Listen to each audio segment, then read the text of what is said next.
and ever-changing bills and computer terminology. Commodore news. Are you keeping up with the Commodore? 'Cause the Commodore's keeping up with you. Are you keeping up with the Commodore? 'Cause the Commodore's keeping up with you. Are you keeping up? 'Cause the Commodore's keeping up with you. Are you keeping up? 'Cause the Commodore's keeping up with you. Hello, and welcome to episode 216 of Zapped to the Past. I am Adrian Mills. I'm joined as always by Mr. Graham Raddings. If you haven't listened before, this is a podcast where we discuss games that were released for the Commodore 64. We are using the magazine Zap 64 as a monthly guide for the games to focus on, but we are in no way affiliated with Zap 64 itself. This week, we start our look at August 1992 and the first batch of games reviewed in issue 87 of Zap 64, along with what was also going on in the UK singles and albums chart that month. Graham, the summer of 92 was a summer of sunshine, light, and the haunting 3. Is there anything in this week's games that will lift our spirits just as much as all that? It's August 1992, the summer is well underway, and everyone is enjoying the odd Mr. Freeze ice pop. And if you're me and AD, well, we're running around making a horror movie. Yes, it was the summer of the making of The Haunting 3. For us, we'll pack that one for now anyway. And so in a month where Metallica singer and guitarist James Hetfield suffered second and third degree burns during a pyrotechnics explosion on stage at the Olympic Stadium in Montreal, we're funny, we're toony, we're all a little loony. Yes, we return to the Acme-filled cartoon world of Warner Brothers and their favourite animated gang as we explore the fun-filled levels of Daffy Duck. And then, to bring the mood down a few notches, we head to the crease with our balls, bats, sticks and pads as we explore the funless scoreboard-focused world of world cricket. Oh, well, cricket, that was never on my radar, really. But then again, I wasn't very sporty as a teenager. Not really good at effectively hitting a solid ball or anything that flies towards me at 90 mile an hour generally. No, not for me, not for me. I was never out, though, because really I was never in. Anyway, while we wonder why they wear mostly white outfits for cricket and rub their balls conveniently on their crotches,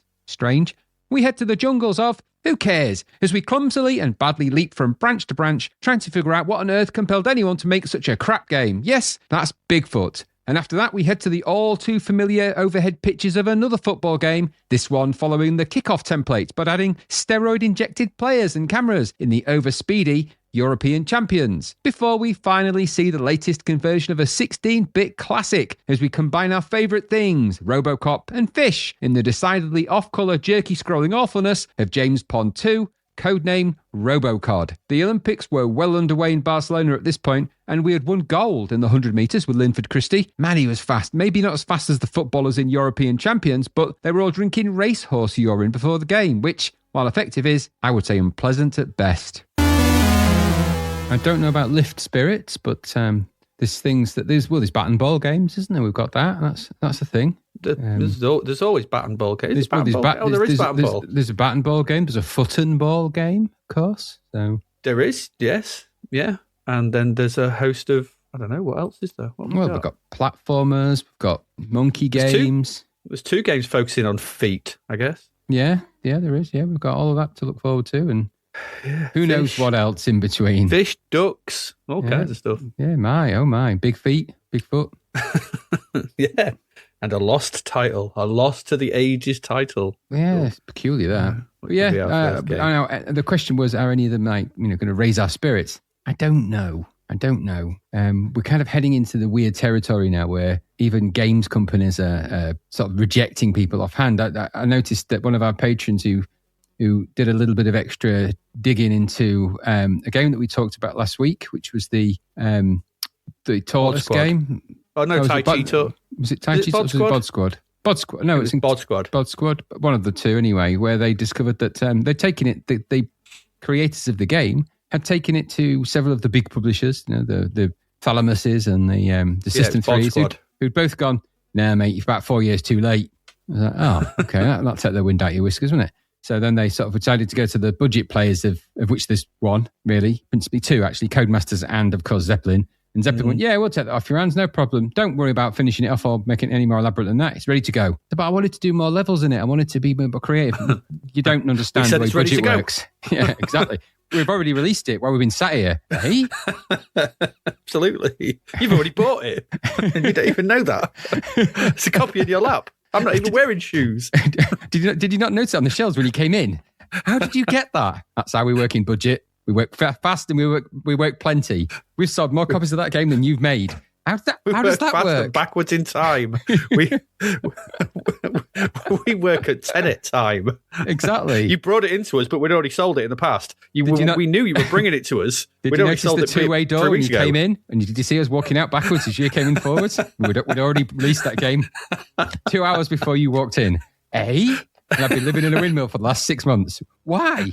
I don't know. Because it goes back in time or something. And the sales go backwards. Wow. You really they normally go. Zeppelin, the company of entropy. That's right. You never can tell with these companies, though, can you? They work so quick. I mean, they suck games back onto the tape. That's what they do. Exactly. So you never know. Yeah, but yeah, that's how it came to be. That's exactly how it happened, and that's what our Patreon discovered. That. Yeah. But, weirdly, he already knew it, and then when he told us, he forgot it. It's all weird how this thing works. You go back in time. In order to discover this, he had to bury the game in his garden 10 years ago in order to find it today. Which he didn't remember doing until he'd done it, until he found it. Exactly. He came back from the future to tell himself about what he'd done in the past. Oh, hang on. And then he put the tape into his data set onto his Commodore 64 with the game already playing, and the game saved onto the tape. Oh, that's it. It disappeared off his machine. I'm going to my other garage to go into the reset box. That's it. Walking backwards. Don't walk in forwards, for God's sake, or you might meet yourself going sideways. Exactly. You have to play the tape backwards, but forwards in time. Oh, God. Hang on. Right. Just talk me through this again. Absolutely. And when you play Daley Thompson's, you have to waggle the other way. Do you know, I did suffer moments of complete catastrophic mind confusion watching Tenet the first time I watched it. It's just just when I thought I'd got it, I'm like, no, I ain't got it again. Just when I thought I'd really got to it, it was that bit where he shoots the woman and he goes in the booth and there's nyep nyep nyep nyep nyep nyep nyep when they're talking backwards and you're like, oh, I'm done. And then I thought, okay. Then when I just about got it, then the end battle reversed in both directions. I was like, oh, this is just breaking my brain. Who threw that reverse grenade? I can't figure out if the grenade was reversing in time. Was I in? What's happening? When they blew up that building, they pulled the bullet back from the bottom, they blew up the bottom, then the top exploded. What's happening? I walked into the cinema backwards and then left forwards and then out of a different door, and I'm like, oh, I shouldn't have done that. No, that's what Gary does, remember? Yeah, you get libraries. In libraries, exactly. So yeah, and then Primer's just another example of that. Yeah, that's the reason why I keep a spare box in the garage. If I need to just reset myself, I go back into the reset box. I go in there. Yeah, but then you'll see something you didn't realise had happened and realise someone else had used the box to take another box back. And I didn't take an oxygen bottle in with me last time. I was absolutely gasping in there. Gasping. Stupid. Schoolboy error. Now I've just got to go and sort out my other self in the loft. Been there for weeks. Making noises. Just feeding him fish. God, this is like bizarre time travel. We're even joking in reverse now, and like Tenet jokes. That's the most complicated humour you can get. That's like painfully challenging humour. It's jokes that are in reverse. They're entropic jokes. And it's all about Zeppelin games. Yeah, and just bring it full circle. Yeah, so that's what the Patreon discovered about Zeppelin. Anyway. We have a Patreon. If you want to come and have this kind of chat with us, you can do. You already have. Yeah, you've signed up. You didn't realise it.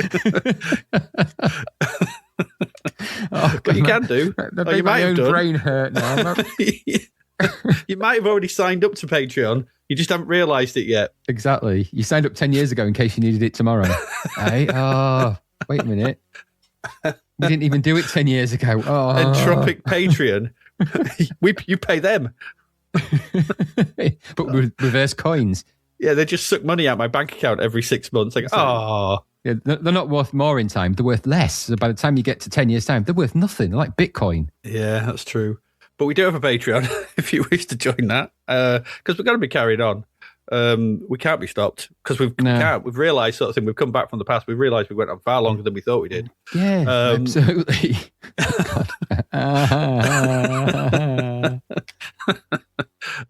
Patreon.com/Zapped to the past. Or is it Zap to the Past /patron? Who knows? Zap to the future. Zap to the future, yeah. So sign up. We have Ko-fi and we have, I don't know, did anyone leave us a review last week? I hope they did. Leave us a review. Yeah, leave us a review. 5 stars, please, because I think we've earned that. But do leave reviews. Do leave positive statements about our intent and your enjoyment of our podcast, because that's really important to us and to the future, and maybe even to your own. Absolutely. You don't even know you've done it until you find it. You'll go there and you'll see you've already left one 2 weeks ago, yesterday. I can't cope with that anymore. I'm getting primered. I'm getting full primer attack. You are. Absolutely. I've gone full triangle. I'm going to beat myself and then beat myself up. Oh no, I'm coherence in it. I'm going to leave a letter for myself on my own door. Yeah, but then it won't be your door. It'll be your other used door. Yeah, it's one of the alternative reality doors, because everything's gone decoherent, hasn't it? And, no. No. Should we get on with some games? Maybe we should. We've got the cover to go through, yeah. Oh, we've got the cover. Yeah. Well, we already talked about that last week. God's sake, I sense a running theme. Probably.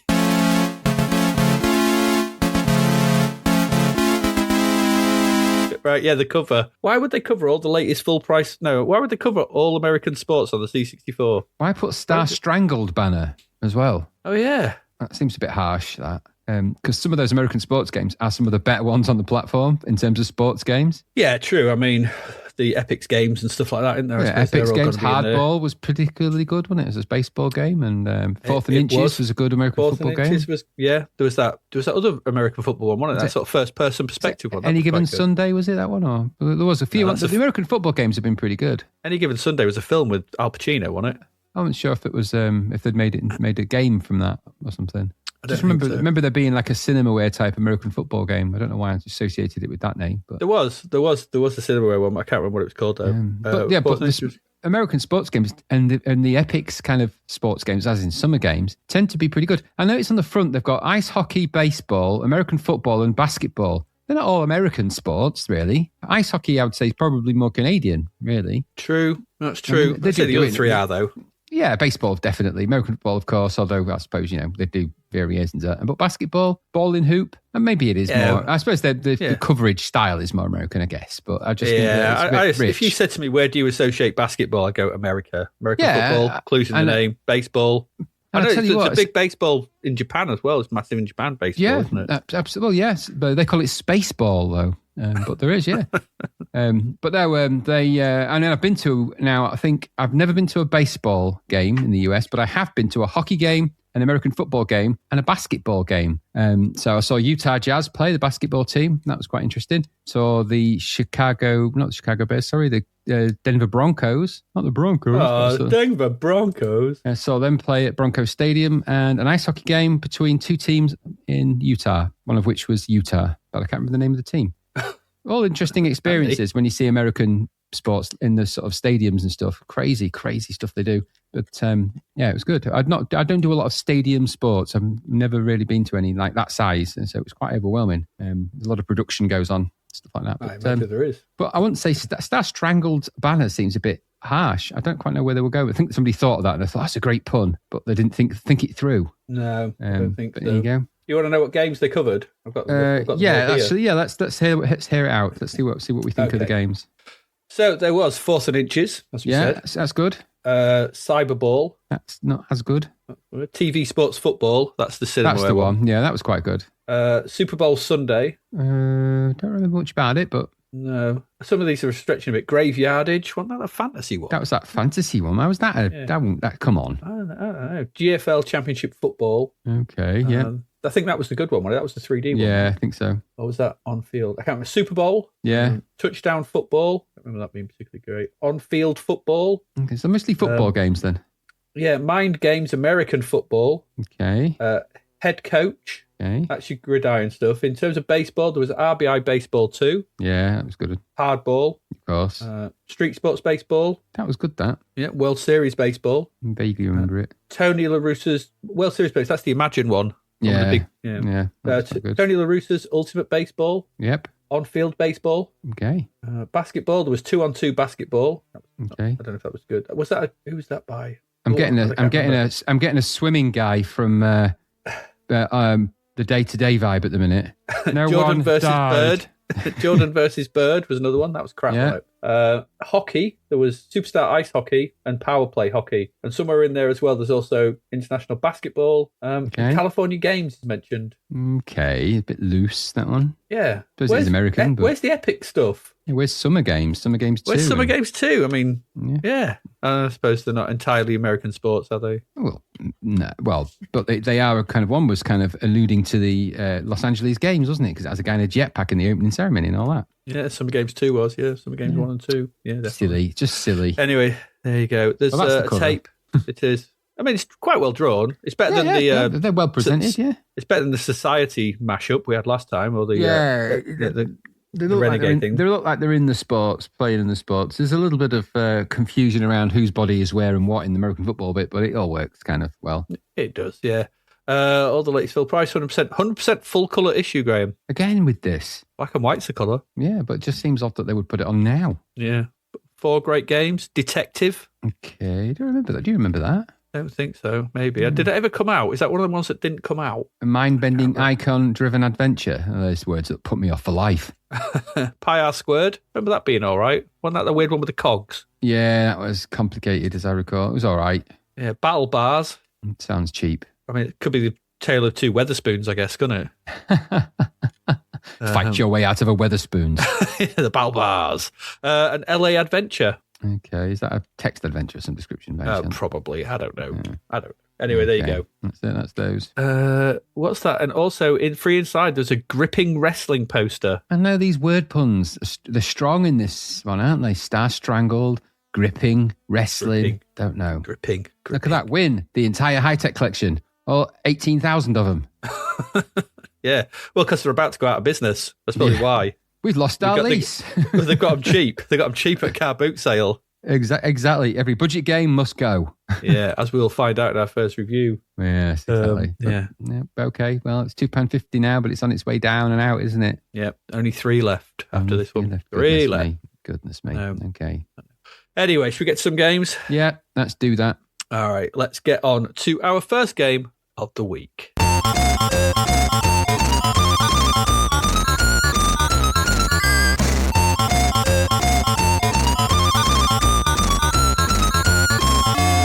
And that game, well, Daffy Duck. Daffy Duck. Very good. Yeah, $3.99. Got 94%. Yeah, I can see that. And a true game that wasn't. Yeah, really? Actually, yeah. This is the very definition, isn't it? Yeah. Yeah, with Daffy Duck from, high-tech software, supposedly, but I really should say this is actually from the Amazing Games That Weren't website. Exactly. Really? You know, we'll link to the full story in the show notes. It really is worth going and having a look because this really was one of the holy grails for the website. Taken them over 20 years of searching and hunting to locate and get this game up, which is quite something. And that is what's amazing about the games that weren't, right? They're just amazing people. Yeah. So I'm just going to, I'll quote some of the article, just paraphrase a little bit, some of the bits in it sort of thing. It says, Daffy Duck and the Great Paint Caper was to be one of High-Tech's first new Premier range titles. Now, we've had some of those before, haven't we? Potsworth and Co. was one, I think. Yes, that's right. Yeah. And there was another couple. I think the Jetsons was another one. Yeah. Making great use of a recent license agreement with Warner Brothers, and the C64 scene was surprised with the review of the title out of nowhere. August 1992 issue of Zap 64. When nothing appeared on the shelves, news later filtered through that High-Tech was no more, and Daffy didn't quite make it to the mastering stage to sneak out. Only Turbo the Tortoise managing that feat. Wow. Rumour had it that W.H. Smith received 250 copies before High-Tech folded, all of which sold, giving speculation that the game was out there somewhere in original form, but David Palmer confirmed that it never got to the mastering stage. Wow. Since Games That Weren't started life as a magazine article in Commodore Zone back in 1997, one of the very first titles that became top of the search list was Daffy Duck. During this time, it was also established that the developers Daffy Duck were none other than the famous duo Ash and Dave. Contact was also established with both, and worse fears were confirmed. Programmer Dave Saunders had long rid himself of all his C64 and work discs, and Ashley Routledge was confident he had nothing of the game. 2014 saw the start of a multi-format article on the game as a side project for Games That Weren't, talking to all the developers and leads. And speaking again to Ashley Routledge, Ash casually dropped into conversation that he still had all of his C64 discs. Most exciting was the additional box of 3.5-inch floppies, which Ash had found in his collection. This set of discs were given to Ash by Dave and long forgotten about. Although Dave had rid himself of all his old C64 work, it seems he had backed up all of his development system and given it to Ash. Interesting. Yeah, so from these discs, games that weren't, and in particular Martin Pugh was able to piece together the source code, no easy feat, I can imagine, and managed to get the game together, a game with all 7 levels, intro, ending, and music. Wow. After almost 25 years, the game was finally saved. Amazing, amazing stuff. Incredible. Yeah, quite. Read the whole article. I mean, I've taken just chunks out of it just to give you the sort of the highlights. But that's amazing. Yeah, but it's worth a full read for the main thing. And like I said, we'll link in the show notes. But it's one of those. Wow, they actually got it. So Daffy Duck, 94% in Zap. Copyright PAL Developments, developed by Digital Design. Code by Dave Saunders. Graphics by Ashley Routledge. I've seen them loads of times before. I mean, you know them so well. And music by the ever reliable Gerard Gorley. Yep. He's just doing all the music at this time, isn't he? He's just everywhere. Pretty much, yeah. Apart from the odd one here, he seems to be doing them all. Yeah. As it was never released, so no tape case, no cover, no story, the game, has been somewhat lost. But again, the Games That Weren't website comes to the rescue, and they've kind of they put a story together of what it is. So the game puts you in control of Daffy Duck, who must work through 7 levels to try and restore colour to Looney Tunes Town once more, after paint has been stolen from the local stream, which provides colour to the town. You start off at the studios, and each level involves you having to solve a series of puzzles by talking to characters, Bugs Bunny, Roadrunner, Foghorn Leghorn, so on and so on, in the game using an interactive menu to obtain help and clues. This will help you to locate the correct objects to progress and get to the next level. Every level contains a set of obstacles that you must overcome by using the correct object in the correct place and avoiding a variety of enemies. You only have 1 solitary life. Hitting enemies will reduce your energy level, and once empty, it's game over. Some enemies can be temporarily stunned by jumping on top of them. Following on from the studios, you must work your way through the sewers, the desert, country, the city, the jungle, and finally, Mars to complete your mission. Okay. So, from the offset, there's clearly been a lot of effort and care and attention put into this game. And I think, I'm going to say, it's a real shame it didn't come out at the time and was lost for many years. There's both the cartridge and disc version to play with the, from the Games That Work website, which I got these. And I tried both. Obviously, in the here and now, play the cartridge version. It is the way to go for this.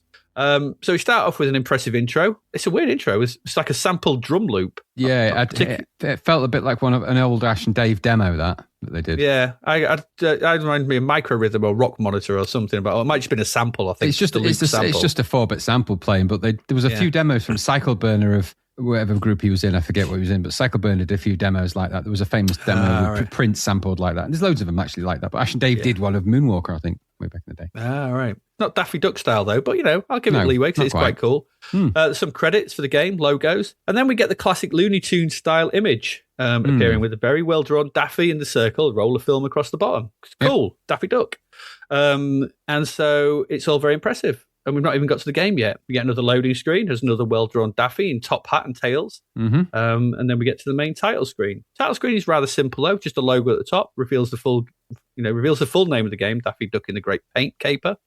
Credits, a piece of music by Gerard Gorley. That's okay. I'm not sure it suits Daffy. And then I thought, well, is there a piece of music that Daffy's associated with? I couldn't actually think of one. Is there? I don't know. Well, not really outside of the standard Looney Tunes orchestration. Yeah. Well, yeah, apart from the Looney Tunes theme, but I mean, even in the cartoons, it's more action-driven sound, isn't it? Yeah. So yes. So I was trying to think if there was, because we've said about, use the sound, and I was like, oh, maybe they should use the Daffy Duck. And I'm like, hang on, there isn't one. Anyway, but it just sounds a bit budget and generic. It just sounds, we've heard this sort of tunage before. It's all right. I mean, it's fine. You can choose to play the game with sound effects or music, not both. And you can change the language from English to German, Italian, or Spanish. When you're happy, press fire to get going. The game itself, though, is a side-on 2D platformer collectible. It is a find the thing to do the thing to progress. It is. But, and here's the surprise, it's actually really very good. This is really very good indeed. The main part of the screen, about 3/4, is a scrolling game window. It's at the top. At the bottom is the UI. On the left of this, we have the score. Under this, your remaining energy, shown as a bar.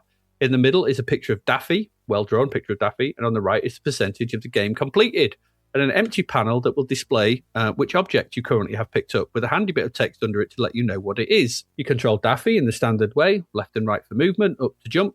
You can control Daffy in the air, which is always a nice thing. Throughout the environments, there'll be objects to pick up, and you do this with down and fire while standing over them. Dead simple, dead quick, down and fire, picked it up, done. If you're already carrying one, it drops that other one where that one was. Nice and simple. Some of these objects will give you some points. So there's sort of donuts to pick up, coins to collect, all kinds of things, some food, and they give you some points. But there are other objects which you required to progress. They go in your inventory slot, and it tells you what they are underneath them. You can only, like I said, carry one object at a time. The game will have you going back and forth within levels. There's a lot of backtracking in this. There are also doors and ladders and caves to enter or climb and stuff going on, depending on the level. And you do this just by standing in front of them and pressing up and fire. And Daffy will either walk into the door, the cave, etc., or start climbing the ladder. Dead simple. Controls for this are really easy and quite intuitive. Wandering around the environment are various characters from the Looney Tunes archive. So in the opening level, there's the guard dog, Mark Anthony. I never knew that was his name. No. There's also Porky Pig. He's in the first level, wandering about. Throughout the game, you'll also run into Roadrunner, Speedy Gonzales, Wile E. Coyote, Foghorn Leghorn, Elmer Fudd, Yosemite Sam, Tweety Pie, Sylvester, Bugs Bunny. The whole gang is here, which is good. There is a Martian mentioned. Never saw Marvin, though. Interesting. But there are other Martians. Yeah, there are, but I would like to have seen Marvin the Martian, because I do associate Marvin the Martian with Daffy Duck. Yeah, because of the Dodgers, yeah. Yeah, exactly. It's a small shame. We can't have everything, I guess. I mean, because especially as there's a level set on Mars, I was like, oh, it's going to be Marvin the Martian. It surprises me that it hasn't been, but I think there's probably some weird copyright issues around that one. Quite possibly. The game takes place over 7 levels, previously mentioned. So the first is the studios. And so to give you an idea of what to do, Mark Anthony has a key to the gate. So in the opening, it's like the first part of the level, you have a left to right scrolling. It's not that long. There's a gate you've got to get through to get out the level.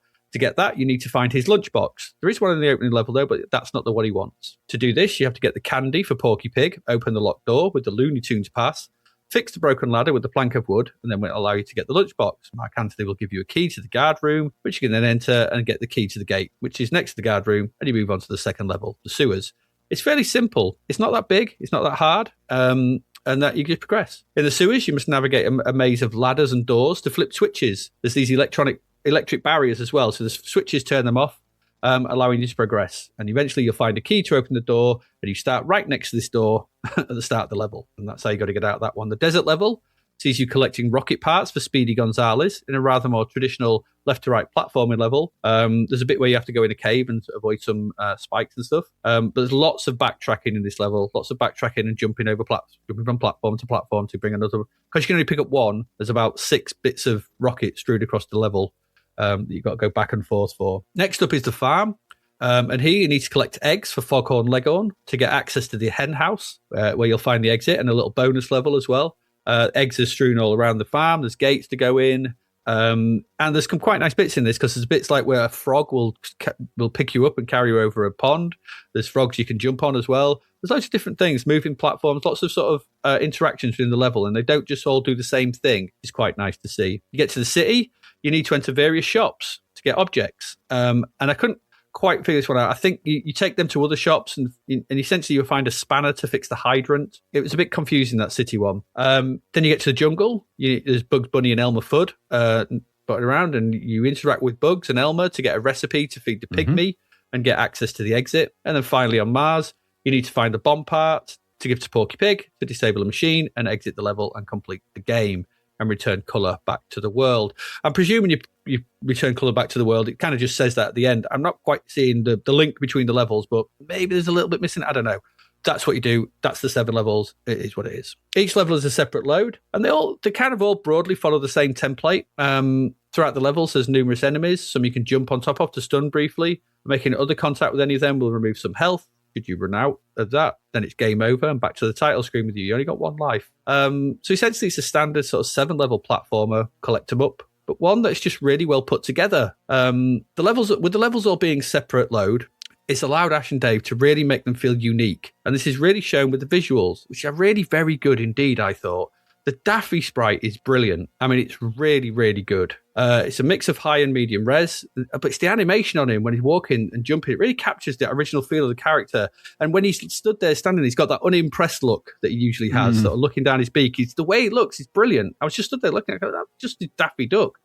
That slightly snide angle of the eyes. He's like, it's just really good. Beyond that, each level tends to theme him as well. So in the caves, the second level, he's got a helmet with a light on, a hard hat with a light on. In the desert, he wears a sombrero. In the city, he's got like a backward cap and shorts. And on Mars, he's in his spacesuit. It's not just the same Daffy Duck for each one. It's different sprites drawn over. They took 12 months to make this, and you can kind of see where the time went.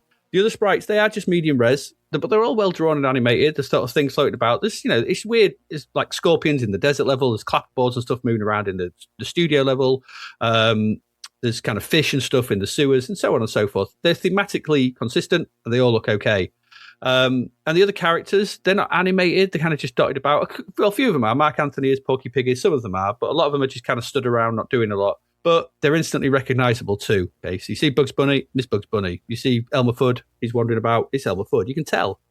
Yosemite Sam behind one of the counters in the shop, you can tell it's Yosemite Sam. Just well done. The backgrounds are also well drawn. There's some good parallax scrolling in certain parts, and it all feels thematically consistent. It works. It gels well. It looks good, this. The music in the game is pretty good, actually. I actually quite preferred the music in the game to the music on the title screen. It's just a piece of music, but it kind of just fills the space. It fills the space well. It's a shame you can't have sound effects and music, but it's fine.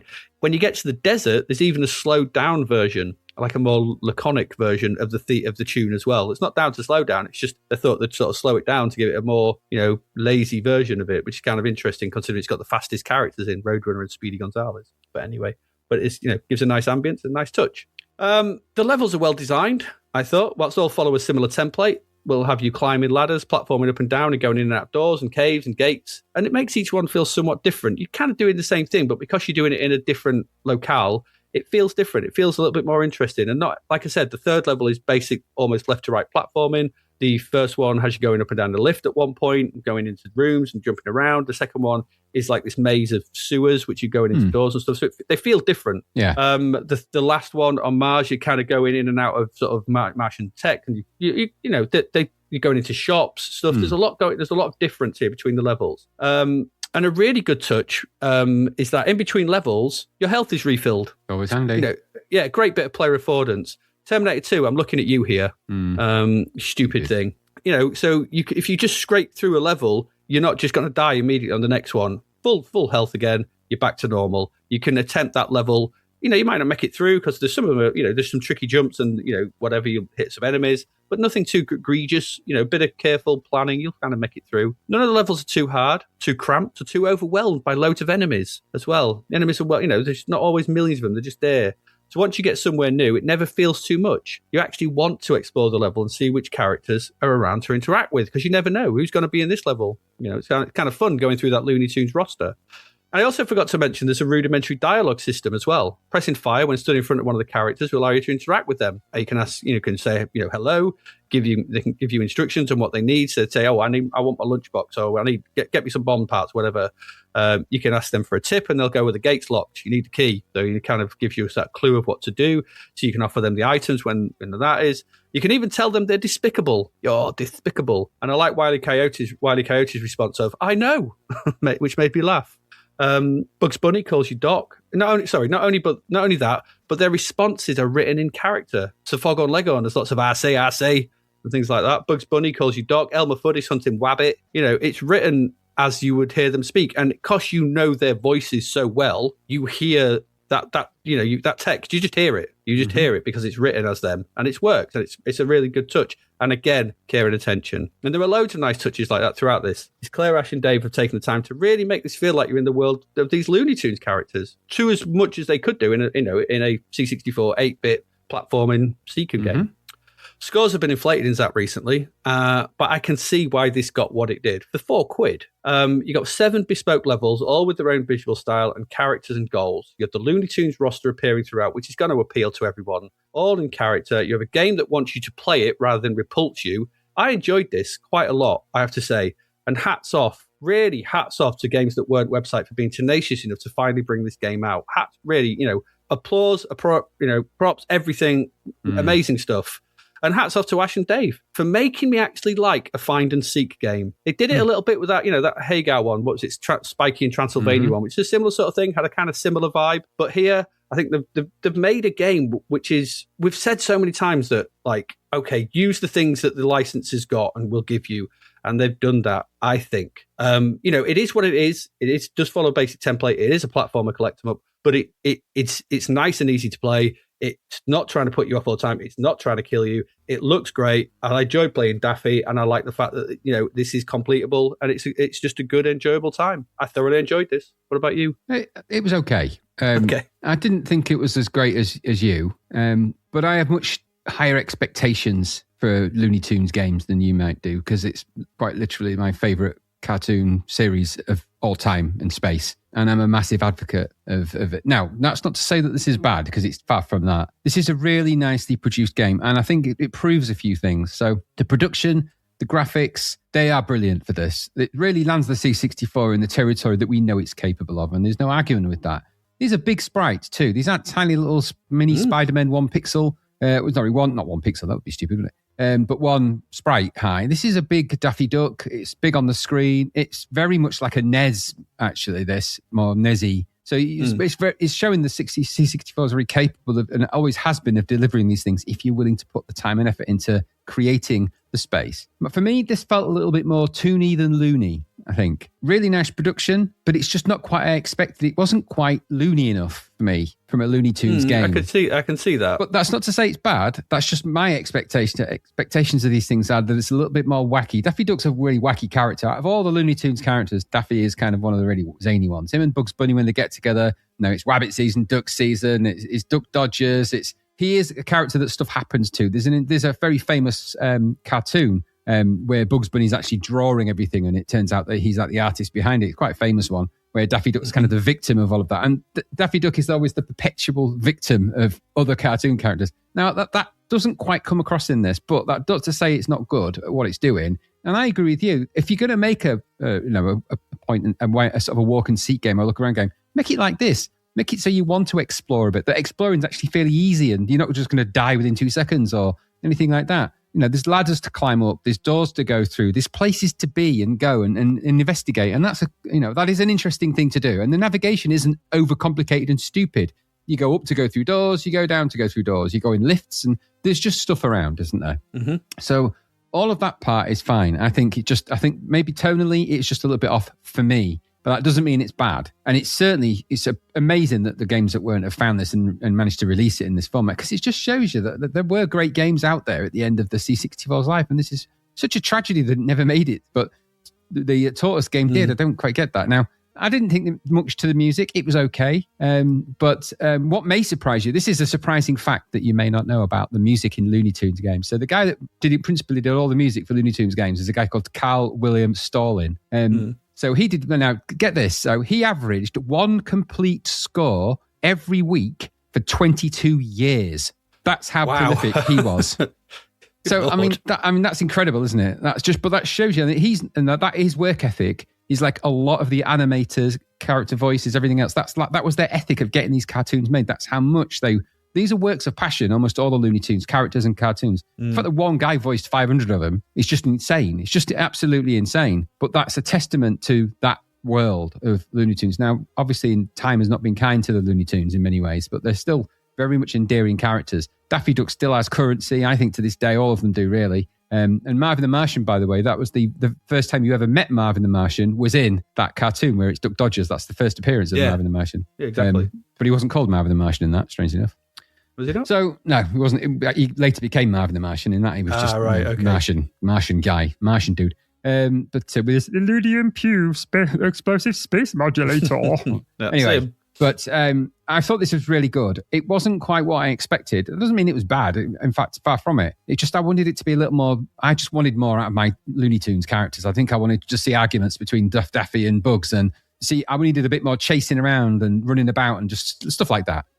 I think just walking around sort of toony environments is great. I just think it could have been a bit zanier, a bit loonier. I've always liked my cartoons a bit more loony than toony. That's just me. But this is a great game, and like I said, I think everyone should go and play it, because you wouldn't have had the chance. It was just never going to be seen, and I think that's a crime that a game of this quality was just going to be shelved. And thank God that the games that weren't, and everybody managed to get together, and what a team of people to be able to reconstruct that from the strands they must have had into a fully functional thing. What a privilege to be able to play it, really. Go and play it and experience it, and just to see how good a game of this type can really be. And it's a lesson to all those other dreary pieces of garbage that we've had. £4 was planned for this as well. 94%. I'd have given this gold medal. If it was me for Zap, I'd have been given this. 94% is a bit of a robbery. At this stage of the game, with the few games they've got left, give it a bloody gold medal. For goodness sakes. They gave the other game gold medal. Give this one a gold medal. It actually deserves it. I think this is better than Chuck Rock. Yeah, it is better than Chuck Rock. And I'll say this. I mean, they reviewed it and then it disappeared. So we'll never know what people really thought of it, will we? But I can tell you that I'm giving it an official Zap to the Past gold medal because I think that it thoroughly deserves one. Again, like I said, I like my cartoon games just a bit more zany, but that's me. But this is a very impressive game for the C64. No doubt about that. No doubt about that at all. You don't just lose health from walking about or doing actions. It just makes or just lose health for no reason. No, and it just, I tell you what impressed me as well. It just leans on the things that you need to have in there. So it's not got lots of complicated maps. It's just Daffy Duck's expression and his face and the characters in there. And they all look like they should. They all look, you know exactly who they are. There's no mistake in it. And the levels are varied. And 7 of them for £4. I mean, we've had games that have only had 3 levels. You know, the previous one, the Tortoise game, I think, only had a short amount of levels, I think. Yep. I know. Really good. When you talk to Roadrunner, all he says is beep, beep. Of course he does. Of course he does. That's doesn't say anything else. You can't ask him for anything else. Any other question, any question you ask him, he goes beep, beep, beep, beep. Exactly. Beep, beep. But it's like they understand the world. They understand the characters. I know it's a simple thing, but I was like, you've got them right. Yeah, good controls, fun game. Maybe not fun enough for me, but definitely fun. And certainly better than your average walk and seek. So, go check it out. Yeah, indeed. There you go. Daffy Duck. It's really good. Really good. Surprisingly, really good. There we go. That's our first one for this week. That's a nice starter for August. Let's see if it continues in the same vein.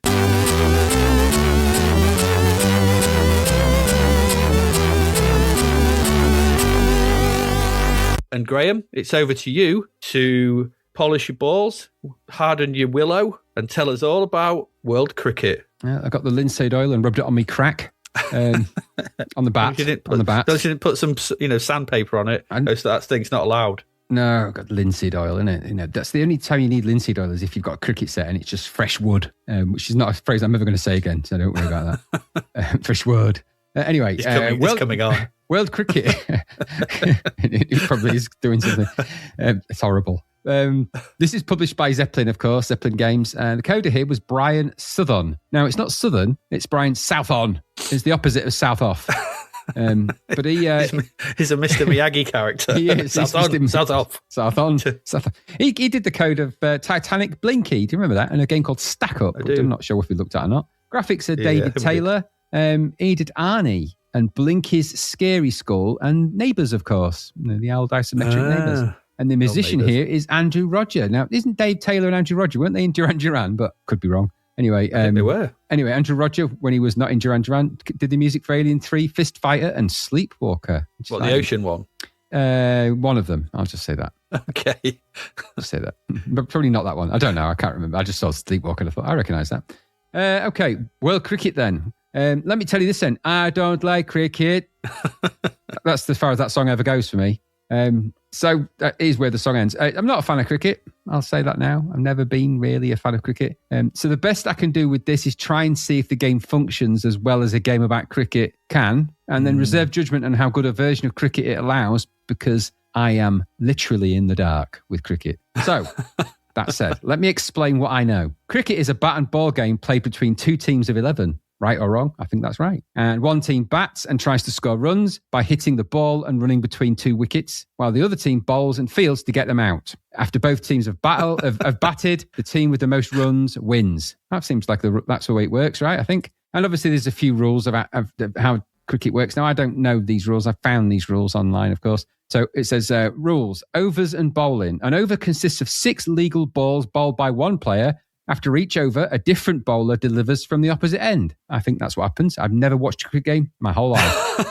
That is what happens, yes. Okay, I'll take their word for that. You're going to have to, because you know a bit about cricket, so you're going to have to correct me if any of this is wrong. That's why I'm Well, if it's the official rules, I've probably got it right. I don't know if it is, because I wouldn't know if they were official or not, because I don't follow it. This is from Bobby's cricket page. It says, ways to get out. A batter can be dismissed in several ways, the most common being bowled, the ball hits the stumps. Caught, a fielder catches the ball before it bounces. Mm-hmm. LBW, leg before wicket. The ball would have hit the stumps, but is blocked by the batter's leg. Yep. The batter's leg. Oh, me batter's leg. Sounds very painful indeed. and then run out. Fielders break the stumps. Oh, sounds awful. While the batters are running. That all makes sense. Scoring runs, it says running between wickets scores 1 or more runs. Hitting the boundary scores 4 runs. I'm assuming that's some kind of boundary around the field, I'm guessing. Yeah, around the edge of the field. Yeah, it's not just some kind of time barrier. Like with it hitting the floor, so it rolls on the floor and hits the boundary. It says if it bounces first, or 6 runs if it clears the boundary without bouncing. That's where they clobber it, I'm guessing, right? Whack it. Like a home run. Yep. Innings and formats. Each team bats once in limited overs, formats like one day or T20. Yeah, it's 20 overs, basically. Says, someone's got to win. It says, or twice in test matches. The number of overs depends on the format. Okay. Yeah. And it says no balls and wides. I'm not sure if that's a film title or not. Maybe it is. It says illegal deliveries give the batting team an extra run and often an extra ball. Ow. That's the core structure. Deceptively simple, but with a lot of tactical depth. Yeah, multi-ball if they get an extra ball. So you get multi-ball at that point. So I'll say this. The C64 game is therefore aligned to that. That's good, isn't it? You start off with jaunty music and team selections, followed by the type of tour length. And that's so in there you've got team selection. Of course, then you've got 2 types. Home, which is normally top quality teams are not selected to play ordinary tour matches at home. Second 11s are usually selected for these games. Insert your own meaning for that. And tourist, it says tourists use these matches to acclimatise and practice. Really bad teams can be chosen that do not provide any opposition. Alternatively, top teams are selected to administer nasty shocks. All right, electric shocks? I don't like the sound of this game. It's getting rougher by the second. And no wonder Freddie Flintoff semi-retired. And that's the only cricketer I know, apart from Ian Botham, by the way. Who was in this? And Graham Gooch. Gooch and Botham together again at last. So then you click on the play option. You know Tim Love? Yes, because of the cricket game we had. Yeah. And you'll see the opposing roster of players. Once you do that with their stats, you can make adjustments to your team as well. This is all selected by mouse icon movement, or sort of say pointer. You move with the joystick and fire button is to select. When it has a little highlight indicator, so you know kind of where you're going, but it is just text in boxes mostly at this point. And then you'll obviously you can choose your roster of players, see the stats. You get to flip a coin, and then you choose whether you're going to bat or not. If you win the toss, if you don't win the toss, they get to choose whether they bat or not. I chose England versus Australia because I imagine that's quite an important thing to happen. That's what I chose as well. Now, like I said, there are these different tour lengths that you can choose from. Now, I don't understand any of this, but the tour length is short, medium, and long. And it says short is tour, day, test. Medium is tour, day, tour, test. And long, hang on a minute, is tour, day, test, tour, day, test. Are we all clear on that? Good. I'm very clear. Day is one-day match, where up to 50 overs are played by each team. If neither team is all out, when the team with the most runs wins. Tour is tour match over 3 days, up to 2 innings each. Test match over 5 days and up to 2 innings each. Mm-hmm. Ice creams for everyone, everybody. Ice creams for everyone. So once you get to this point, you get to see like an icon-driven screen temporarily, which is kind of interesting. Now, the icons, there's a cricket game in the middle with drawn players. They look all right. And then there's 3 icons across the top and 4 icons across the bottom. You've got on air, which bizarrely switches the animated match highlights on or off. And that's default off, which is a bit odd to do. I think you'd think there'd be default on for that. Yeah. There's medic, which means that there's medic reports on the player injuries and fitness. Of course, if you do that straight away, there aren't any because no games have been played. But later down the line, players can get injured by the snapping of the stumps, I imagine, which sounds horribly painful, or discrete poking of the ball. You can load and save the games to tape. There's a tour report, which is your full diagnostic tool, giving a progress report on the tour. And careful study of this information will help you in future team decisions. I'm looking at the adjacent instruction manual for the game. There's both home and tourist results are given in one-day tours. It gives you the results, the tour report. And then the other option there is play, which is where you start things off, of course, which is exciting, isn't it? So we're on our way, really, there. Play is a combination of the scoreboard and the highlights, if you've enabled them, which happens kind of really quick. So at the beginning of play, you choose the team's 11 players, and the statistics is given for each of the examination, for your examination, as well as details on the match. The match can then begin, and you may choose to return to the main playing screen, or you can make adjustments to the team. I didn't make any adjustments on mine because I didn't know what the hell I was doing. Probably best not to. I didn't do that. I just went straight for it. And then you begin with the batting innings. You select 2 opening batsmen from your team. If you're fielding, you select the order of fielding with 1 as wicketkeeper and 11 as outfielders. You need a bit of cricket knowledge for this. I'm telling you, I didn't have any of that. So You I don't. probably put people in the wrong positions, but I think it's meant to give you the illusion that you're getting involved. And then obviously during innings, batting is when present batsman is out, the next batsman is selected, or the player may declare under sensible circumstances, whatever that is. And fielding after each over, the bowler can be replaced by either one of the one of the others not bowling, or the other two not bowling. At the end of the innings, if the follow-on conditions are met, then you'll be asked if you wish to force the follow-on. Again, people who know cricket know what that means. Sensible circumstances are when the captain feels he has enough runs before the end of the innings and is concerned to have enough time to bowl out the other team before the time runs out. Otherwise, the match is a draw. All developments are registered on the World Cricket Scoreboard.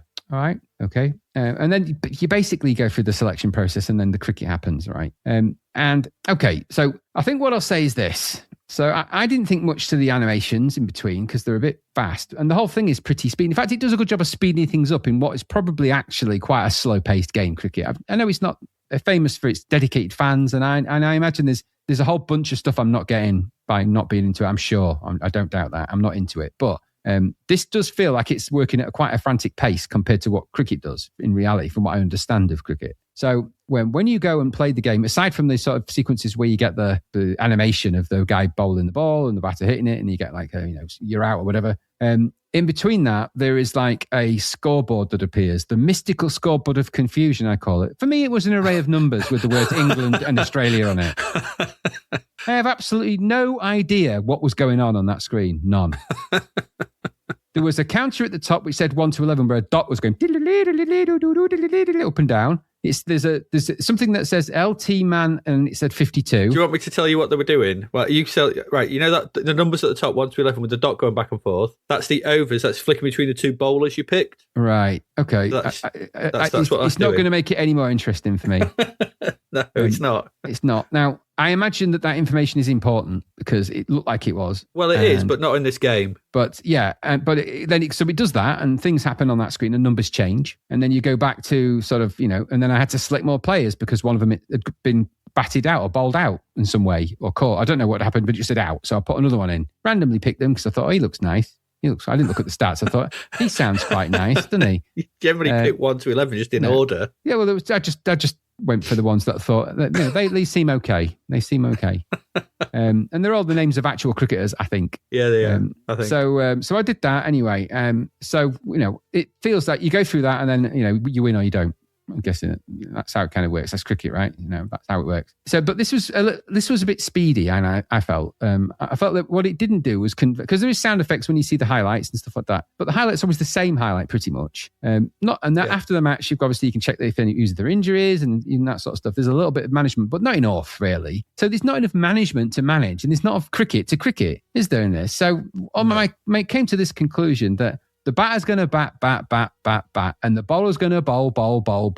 That's what I figured. I went all full on Taylor Swift, really. And you get the idea. That's kind of how it works. The match stats, like I said, giant scoreboard, things happened, scores were done, emotions ran high probably at somebody. It's cricket, and it's in there somewhere, and it's pacey, relatively easy to manage. But the problem is I don't think really you're managing much, which is, I think, why it's felt pretty empty. It's not overwhelming with options because I don't know that the options that are in there do a lot. You can choose a few people, but other than that, and you can see stats, but I don't really know how that really tied into anything. It just kind of, the scoreboard came alive. You saw a guy run and throw a ball really quickly. The animations and the graphics on that aren't great. They're not bad, but they're not great. But it's kind of over with in like a blink of an eye anyway. And then you get the kind of chip pan demonstration sound effect and stuff like that, and stuff happened. I don't know. It's not overwhelming, this. It's probably enough budget dollars for what they've pulled together, maybe, if you're into cricket and you're bored of platform games that aren't very good. Did I like it?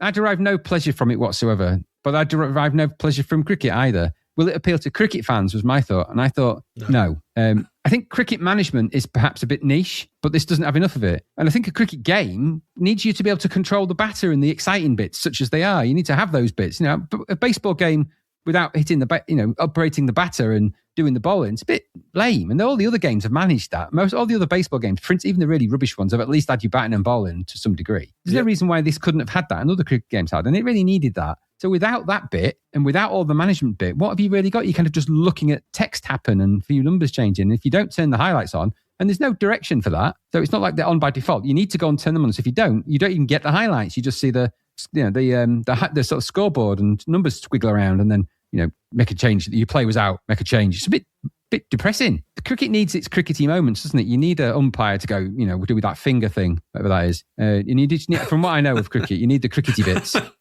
This didn't have the crickety bits, I don't think. It wasn't crickety enough, I think, is my main complaint with this. And that's for someone that doesn't like cricket. It didn't entice me in, and I played baseball games, and I'm not a baseball fan particularly, but I found myself wanting to play them. This is a cricket game, and I found it just didn't make me interested in cricket, or didn't make me want to play it, because I didn't feel like I was playing anything. I just kind of felt like I was an observer of a scoreboard. Well, I could do that without having to pay a few quid for it. It looked all right, mainly, but I don't know. Limited choices, limited sounds. It felt limiting, and I don't know if that's, Well, my final thought of this, Adrian, is this game is not going to bowl you over. I thought that was a good joke for someone that has no idea what it means. What did you think? Oh, that joke's better than this game. Some people find cricket really interesting and absorbing to watch. I'm not one of those people. No. To watching numbers go up arbitrarily on a scoreboard whilst intermittently being interrupted by some hot cricket action, such as being bowled out, caught, or hitting a six. It's just not my idea of fun. There's nothing to do. What they've done is they've looked at games, like Footballer of the Year and things like that. That's what this reminded me of. They thought, cricket could do with some of that. And then they've gone and made it. And they haven't sat down and thought, no, cricket could not do with some of that. It shouldn't have that. No, that's a stupid idea. Nobody in the design process went, what are you doing? Oh, I'm making a Footballer of the Cricket Year. No, don't do that. It's crap. This is dull and boring. And you don't do this very often. Game is a game. I hesitate to use the word game on this. I agree. You don't do much. I mean, like you said, all you do every now and again, you pick something at the start, you pick a team, and then you sit and watch numbers go up, and then you change your bowler every now and again and put a different batsman in. It's like, I'm not doing anything. This isn't a game. I don't know what it is. I played a game against Australia and lost. I didn't care because there was nothing in this to sell me. I wanted to win a game of cricket. And like I said to you, we were talking about it, a tech sort of thing. I've never been a big fan of cricket sort of thing because I don't like a game that can take 5 days and end in a draw. Where's the thrill? True. No game should take 5 days. Nah. I know some people really like it. Like, the next 5 days is solid. I'm going to watch nothing but some test match. And I'm like, oh, God. Yeah. People complain that football sometimes ends in a 0-0 draw after 90 minutes. Imagine that after 5 days. I don't want to. Well, that's what happens. I'm sorry. I know we've probably got cricket fans in the audience. And more power to you. I don't mind T20. I quite like that, the 20 overs one, because basically 20 overs, you get 20 overs to score as much as you can, and so every batsman is just trying to whack it as far as they can constantly and just get loads of runs and doing crazy runs when they shouldn't be doing, and people getting out all over the place, and it's a bit more action packed. So I do actually quite like T20. That's quite a good laugh because it is just crazy. This test match cricket is boring, but this is an odd choice for a game. It's generally baffling. I don't get it. I don't understand this. You don't do anything. No, you don't. You don't choose when to run. You just watch numbers go up. This is like some weird prototype clicker game. Okay. Because clicker games are basically about clicking on things and watching numbers go up. You click on something and numbers go up, and that's it. Mobile games where you just do until you get to 10, and then you can automate it, and then it goes up 1 every click, and then you earn another 10, and it can go up 2. And it's just that. But just, every now and again, you click on another batsman to make the numbers go up again. Like, oh, God, it's so boring. And then it says, do you want to declare? I was like, God, yes. Yes, I do. I really do. I found this really baffling. I didn't get it, and it's crap. 20% it got. And 20%. T20. Oh, yeah, really rubbish. This really, really rubbish. Just crap. No, there's nothing to it. It's not a game, and it's not, it's not a game. But there you go. World cricket rubbish. After Daffy Duck, that's rubbish. But there you go. That's our first part. 2 games, very different games. But there you go. We're going to go away, take a quick break. We're going to come back, and when we're going to talk about music, what was going on in the charts for August 1992. A lot going on. So stay with us.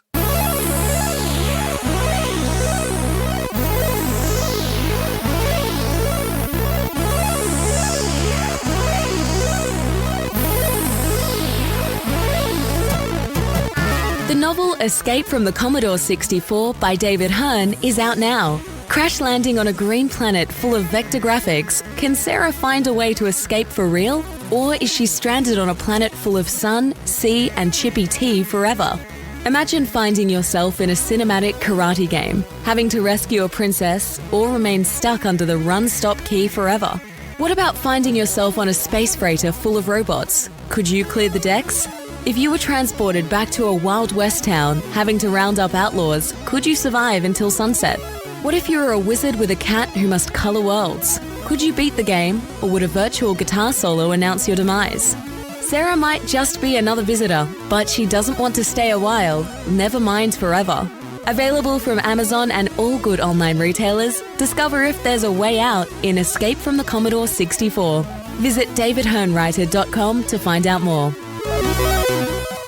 And we're back. It's August 92, sun is shining. What are we dancing to? What are we listening to? What can we not escape on those radio airwaves? Well, Aye. the number one single all month, Graham, was Rhythm is a Dancer by Snap. Yeah. Yeah,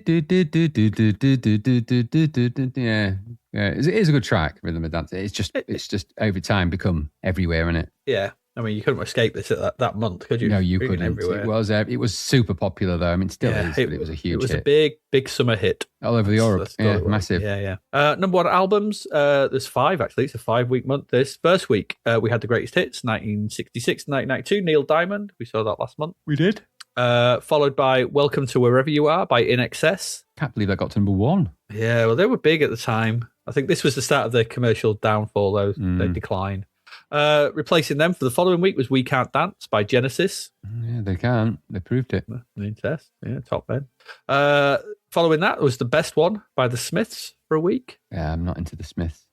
No, it's the best of the Smiths. There's probably going to be a couple of okay tracks in there because, there's so much okay stuff mixed in amongst all the Morrissey drivel, but, Yeah. not going to like all of it.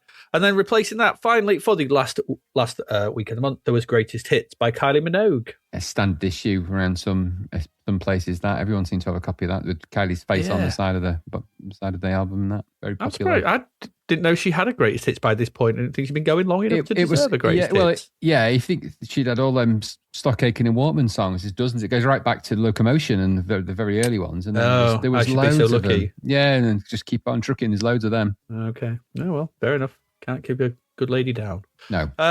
Okay, back to singles. 2nd of August. In at number 5 was Barcelona. Of course. Freddie Mercury and Montserrat Caballé. Yeah, if you like that, yeah, it's what it is, isn't it? Was it released before that? Because it was the 1992 version of that, and obviously they used they used it on the thingy, didn't they? The Olympics. We saw it last week on the Olympics, didn't we? Yeah, it would have been. In at number 14 is Don't You Want Me by Felix. God, this song, bit of a post-rave anthem, actually, that. Hugely popular. I think because it has an unusual synth stab at the start, and it's quite jarring. And at the time, it was one of the first ones to kind of do that outside of the rave scene. Rave scenes had kind of done it a little bit. Right. If you think of your alternates with and there's a little bit that kind of shuts down. But this one's the kind of first one where they'd created almost I think it's a minor chord variation on that. So you get these kind of and it's the first time I think that there's a melancholy sound in the synth stab, because normally they're kind of very positive sounding, aren't they? They're plinky plonky, but this was kind of a darkness, a dark vibe to it. There's a rumbling darkness to this track. I always felt, and it made it quite memorable, and it made it stick in people's minds. And it's pretty. Even good I track. recognised it. You can't really, because once you hear it, you're like, oh, it's that one, and it's kind of popped up all over the place. It even popped up years later in the Tango advert, famous Tango advert, where the guy gets miffed at the guy who complains about the flavour of tango and then runs to the White Cliffs of Dover and shouts, "Come on, I'll take you all on." And the music in the background is, of course, Felix, Don't You Want Me? Oh, all right. Yeah, good advert. Great advert, that one. Classic. We'll put it in the show notes because obviously it's on YouTube, but it's not very, nowadays it's not very friendly. No, I'm surprised Reform haven't used it as their banner call. It could easily become their next advert, couldn't it? But the last shot of the advert is where he's stood at the cliff with all these angry people waving banners, and then Harrier jump jets come up behind him. Drop in, yeah. It's just madness. It's all one shot as well, isn't it? Just about. It's sort of done all very cleverly in one shot. It's a very good advert of when they were doing great adverts, but I think it ended up getting banned actually in one way or another. They always did, didn't the Tango adverts? Was used Don't You Want Me by Felix. So, there you go. Number 25 is Mr. Loverman by Shabba Ranks. Yeah, I've never liked it. I never could understand a word he said. I mean, I don't know. I'm not even going to do an impression because it turned out he was a bit of a nasty person as well. So no, thanks. We'll stay away from Mr. Rank. Yeah, we will. We'll listen to number 27, My Girl, 1992 by Madness. It's a good track, that. I had a good re-listen to that. I've been doing a little bit of Madness revisit over time because it's a re-release, obviously, but you forget how good Madness were at a really good song and a tune. Apart from the zaniness of them, and now look how zany they are, which is fine by me. But I quite like paramount that. in the video for this when it's clips of all the zaniness from all the videos. Yeah, it is. I don't quite know. Is it in My Girl, the film My Girl? I'm guessing it must be. I think. I've honestly no idea. I was reminded that all their videos did remind me of some kind of heavily inspired by Monty Python. Oh, completely. And I think they'd be the first people to admit that. I never kind of sort of put that together until I watched it and went, oh, yeah, okay. It's all Monty Python's weird. Yeah, and that weird. I don't know. How do you describe the dance that Suggs does? It's just awkward movements. Don't quite finish. I don't know how you describe it. It must be a style. I don't know what they call that. It's a bit of a. It is. It just sort of it goes through a sort of position, stands, and then he moves to a different. I can't do it, but there's a skill to that. I mean, it must be some kind of ska dance or something. It probably is a ska dance that we're not aware of because we don't move within those ska circles. No, we don't. I mean, I don't know enough about it. We need Brown Sauce. He knows all about it. He spent his entire life being mad at people. Yeah, he's 1/3 ska. The 2/3 that we've not identified them yet. We're waiting on the games that weren't to find out what they are. Yeah, absolutely. In at number 30 is "Let Me Take You There" by Betty Boo. I think after seeing her in that video, I think I'll happily let her take me where she wants to go. Well, you'd lose your eyes because your colour would overload your senses. The colour was intense, wasn't it, on that? I mean, it made that D-Light video look positively black and white. I think it just erased all colour from my eyes for about 2 hours. I was like, I just can't see colour anymore. It's gone. But she was easy on the eye. The video wasn't. I think it's safe to say. Yeah, song is inoffensive. Yeah, it was a bit different. I'll give it that. Yeah. In at number 35 is "Does It Feel Good to You" by DJ Carl Cox. Post rave stuff, more of that. Very Prodigy-esque. This Carl Cox is quite good actually. A really good DJ. Which I've seen many, many times over the years. But that track is what it is. It's a track of that time, I think. Very much so. In at number 38 is "Trip to the Moon" or "Trip or the Moon" by Acen. Rave to the max, this one, wasn't it? Yeah, not for me, this. No, you need to be, drug-addled on an MDMA or amphetamine to even be able to contemplate what that sounds like. Otherwise, it just sounds like a melange of samples. Yeah, I couldn't make it out. In at number 39 is "If You Don't Love Me" by Prefab Sprout. I wasn't ready for the opening of that. I just was reminded of the Foster's advert. "Struth, that bloke's got no strides on." He did just strut across, dangling his gooseberries, didn't he? The song sounded like a Pet Shop Boys rejection. Like it could have been a Pet Shop Boys song that they went, "Oh, we're not doing that." And it just sounded a lot. If you could put Neil Tennant in that, and he could be, talking his way through it like he does, yeah, true. And it would sound like it would be Prefab Sprout meets the Pet Shop Boys, the Prefab Boys, Pet Shop Sprout. Yeah. Pre-Pet Sprout Boys. It's not very good though, is it? Bit nothing song this. In at number 40 is "Stacker Humanoid" 1992 by Humanoid. Yeah, well, we talked about this way back in the day, didn't we? Because this came out in 1988 originally. We talked about this before, but just to reiterate, this is Tech House, and it's the very beginning of Tech House. In fact, it probably predates what we would now know as more Tech House, really. It is an amazing track, super influential on lots of different C64 demos, Amiga demos. The samples in it were used all over the place. It features arcade samples from what's it called? The game? I can't remember. Berserk. Berserk, that's it. And the guy that co-created this, Brian Dugans, went on to form Future Sounds of London as well. So very talented chap who was behind that. But it's supremely brilliant. I listened to it all again. And this version doesn't really. It's one of those classic situations where it's released in 1992. There's loads of other remixes, but the one I listened to, it didn't really change much from the original, which is probably sort of testament to the original strength, isn't it? So it's a good track, that. Mm-hmm. In at number 49 is "NWO" by Ministry. I can't believe it even charted. That's just mad. Yeah, I mean, it did. I mean, like as an album opener. It's a proper statement of intent in it. It's okay. Lands. Yeah, like that's that. You're like, okay, we're off. There's no mistaking it. This is Ministry landing with 2 feet right in front of your face. And this lands in a similar way to the opening track of Mind is a Terrible Thing to Taste, which is Thieves, which is another great Ministry opener. Yes. Yeah. So you don't forget them when you hear them. And NWO, in fact, the combo of NWO and the track 2 is Just One Fix. It's just like that's how you start an album. It's going to blow your mind. And those are particularly strong Ministry tracks of that type of Ministry. Now, I quite like the more sample-laden version of Ministry, which comes with Mine is a Terrible Thing to Taste. But don't get me wrong, Psalm 69 is an ace album, and that is a great track. And the 10-inch of that and the 12-inch of NWO with all the extra bits on it are fantastic. They're really great. So definitely good, that. Really good stuff. Yeah, I had this on almost full volume the other day listening to this. It's lost very little of its power. No, it still crunches, that one. Yeah. It's like, oh, God's sake, it's so good. And then at number 56 is Baby Got Back by Sir Mix-a-Lot. Yeah, you go from Ministry to that. It's crazy. I like big butts. Everyone knows it, right? As soon as you hear that, you're like, I remember that. It reminded me, though, as soon as I heard it, I was reminded of course, our favourite NWH. I'm not going to say what they're called. You can go and Google that. I'll put the YouTube link in the show notes. The entire film's on YouTube. I'm going to put the link to that in our show notes so you can go and watch that or not. I don't know.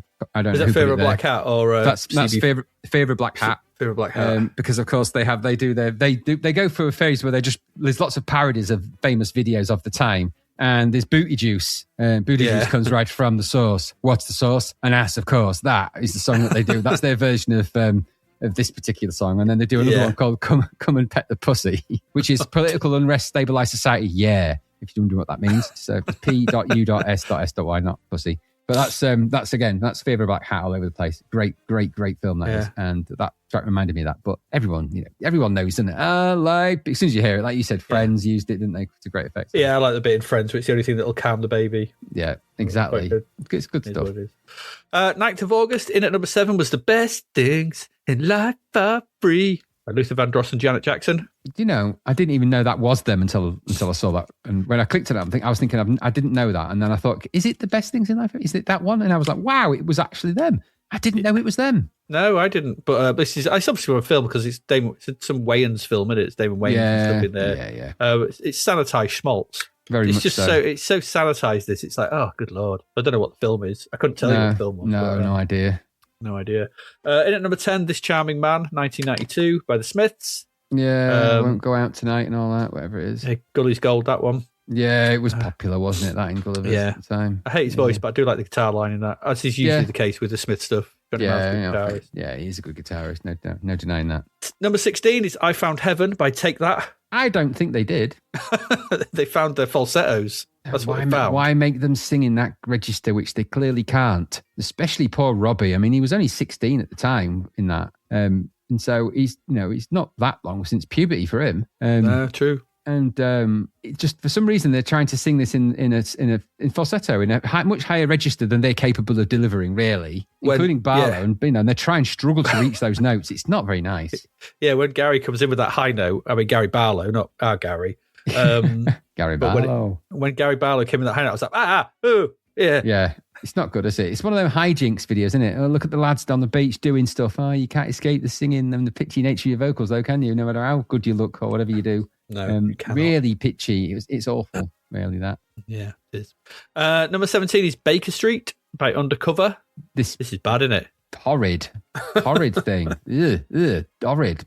Plunky horridness. Ugh. Oh. Yeah, and the sepia video as well. Yeah, it's just like you've put here. Boring and terrible version of an original song. It is. The original song's great with that famous saxophone solo in it. It's like, why would you ruin that with break beats and nonsense? Goodness me, what are they thinking? Don't know. And at number 19 is Boing by The Wedding Present. No, you've reverted to type, can't you? You've reverted to type with your wedding present because you quite liked the last one, didn't you? The last one was all right. This one, I'm sorry, no, I don't agree. I don't agree with it. I don't agree. I didn't mind it once it got going. It's a bit weird. It's proper quiet, loud, quiet noise. It's a bit noisy. Yeah, but it's not good. Yeah, I think when I listened to it, I was like, yeah, I can see why you don't like this. In at number 22 is Magic Friend by Two Unlimited. A song I can think we could agree on that we both dislike. It was awful with a really, really bad rap, like the worst kind of rap. Yeah, but he's Ray. He's got the juice. That's what I mean. It's just like that line made me laugh so lot. Ray, I got the juice. It's just rubbish. It's rubbish Euro rap, isn't it? Is that what you say in the morning at breakfast? I hope he doesn't rap like that to anyone, but clearly he does and records it. That's not a good idea. I don't think you should leave that out there for, if there's a case for Primer, we need to be, that's the first thing on the list. True. Yeah. Number 24 is Oh Yeah by Paul Weller. I don't do the Weller. I don't. No. Have we seen much of him recently? Because I think this is the start of him being hailed as the mod father. This was the return of him sort of when he become like, Stanley Road and all that stuff down the line. I think the Weller fans were glad he was back doing this kind of stuff. I don't doubt that. I was never one of them. I never quite got into the whole whatever that is. I get it. He probably is a very important guy. I'm not sure why, but I get it. He did the Style Council on that, didn't he? And that was well received. And the Jam, of course. So he's a talented enough guy, but other than that, nah. No, there's only one Weller for me, and that's on the seafront. Okay. The pub. Oh, right. Okay. God, I was thinking then of the guy in Robocod. I'm trying to associate why he'd be on the seaside. Yeah. Yeah, it's the only Weller for me. No, it's the one on the pub. The one pub on the seafront. I just didn't. What was it called? The Weller? It's called the Wello. It's the Wello, but everyone calls it the Weller. Why is it the Wello? Wello? Yeah, on the seafront. Wello? One near the cinema. Oh, that one. Is it the Wello? Is that the Well Hotel, isn't it? Yeah, that's right. It's the Wello, yes, but everyone just refers to it as the Weller. They do, the Weller Hotel, yeah. The Weller. Right. Yeah, been there a long time. Edit number 25 is Low Life in High Places by Thunder. No. I don't know, it's a weird one. This video song, some kind of plight of the homeless thing. Worthy, I guess. But I'm always suspicious of these very well-off people writing about homelessness and the like. I'm like, I don't know. I don't know how well-off Thunder were, but I agree with you. I imagine they were pretty well-off. They'd done a few albums that had done quite well. Yeah, he bought himself a Ford Cortina or two. He could stretch to a Sierra. Cosworth. The RS Cosworth. What is that? Yeah. I don't know. Nobody knows. Just a car. I don't know. It's just Thunder, isn't it? It's just rock that's about 10 years out of date at this point. Yeah, totally that. Out of his time, yeah. And number 27 is Purple Love Balloon by Cud. Not terrible indie stuff from the time. His voice is always quite distinctive. Video is standard.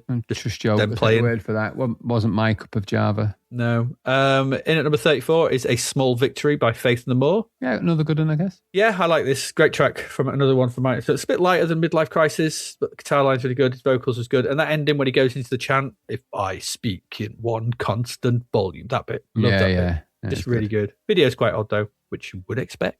Yeah. 16th of August. In at number 14 is Rock Your Baby by KWS. Yeah. Just forgettable.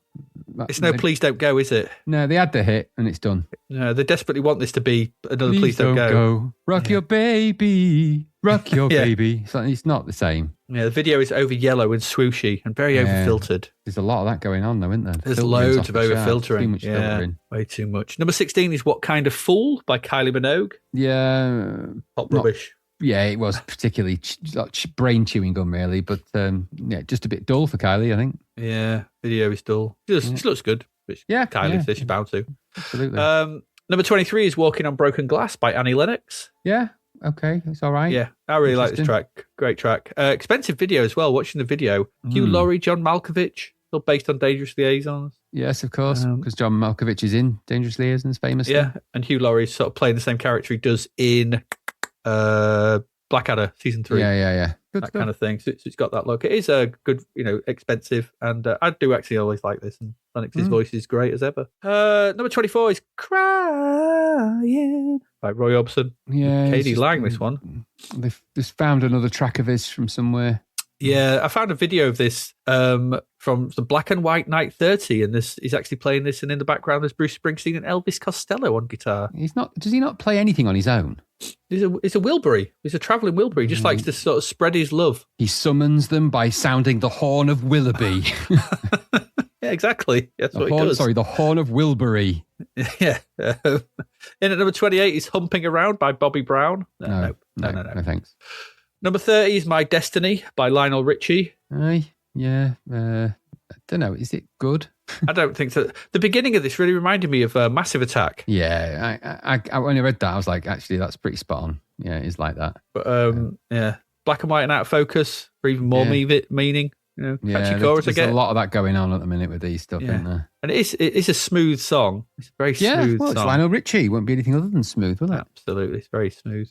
Number 31 is Neighbour by Ugly Kid Joe. Oh, this rubbish. Oh, Come Back L7, All Is Forgiven. Yeah, nonsense. And just the reminder of that. We're a one-hit wonder, and there's a reason why the term one hit is the key thing to think of there. Yeah. The video for this is what Twisted Sister would have done 8 years ago. It actually really is, yeah. That's what I thought. Number 33 is High by Hyper Go-Go. Yeah, Plinky Blinky. Yeah, Plink Plink Plonk. No. Not great.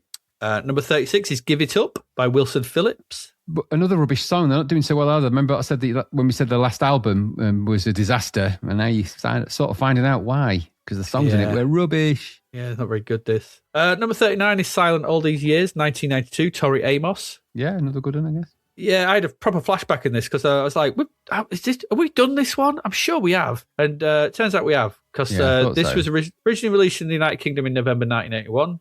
Okay.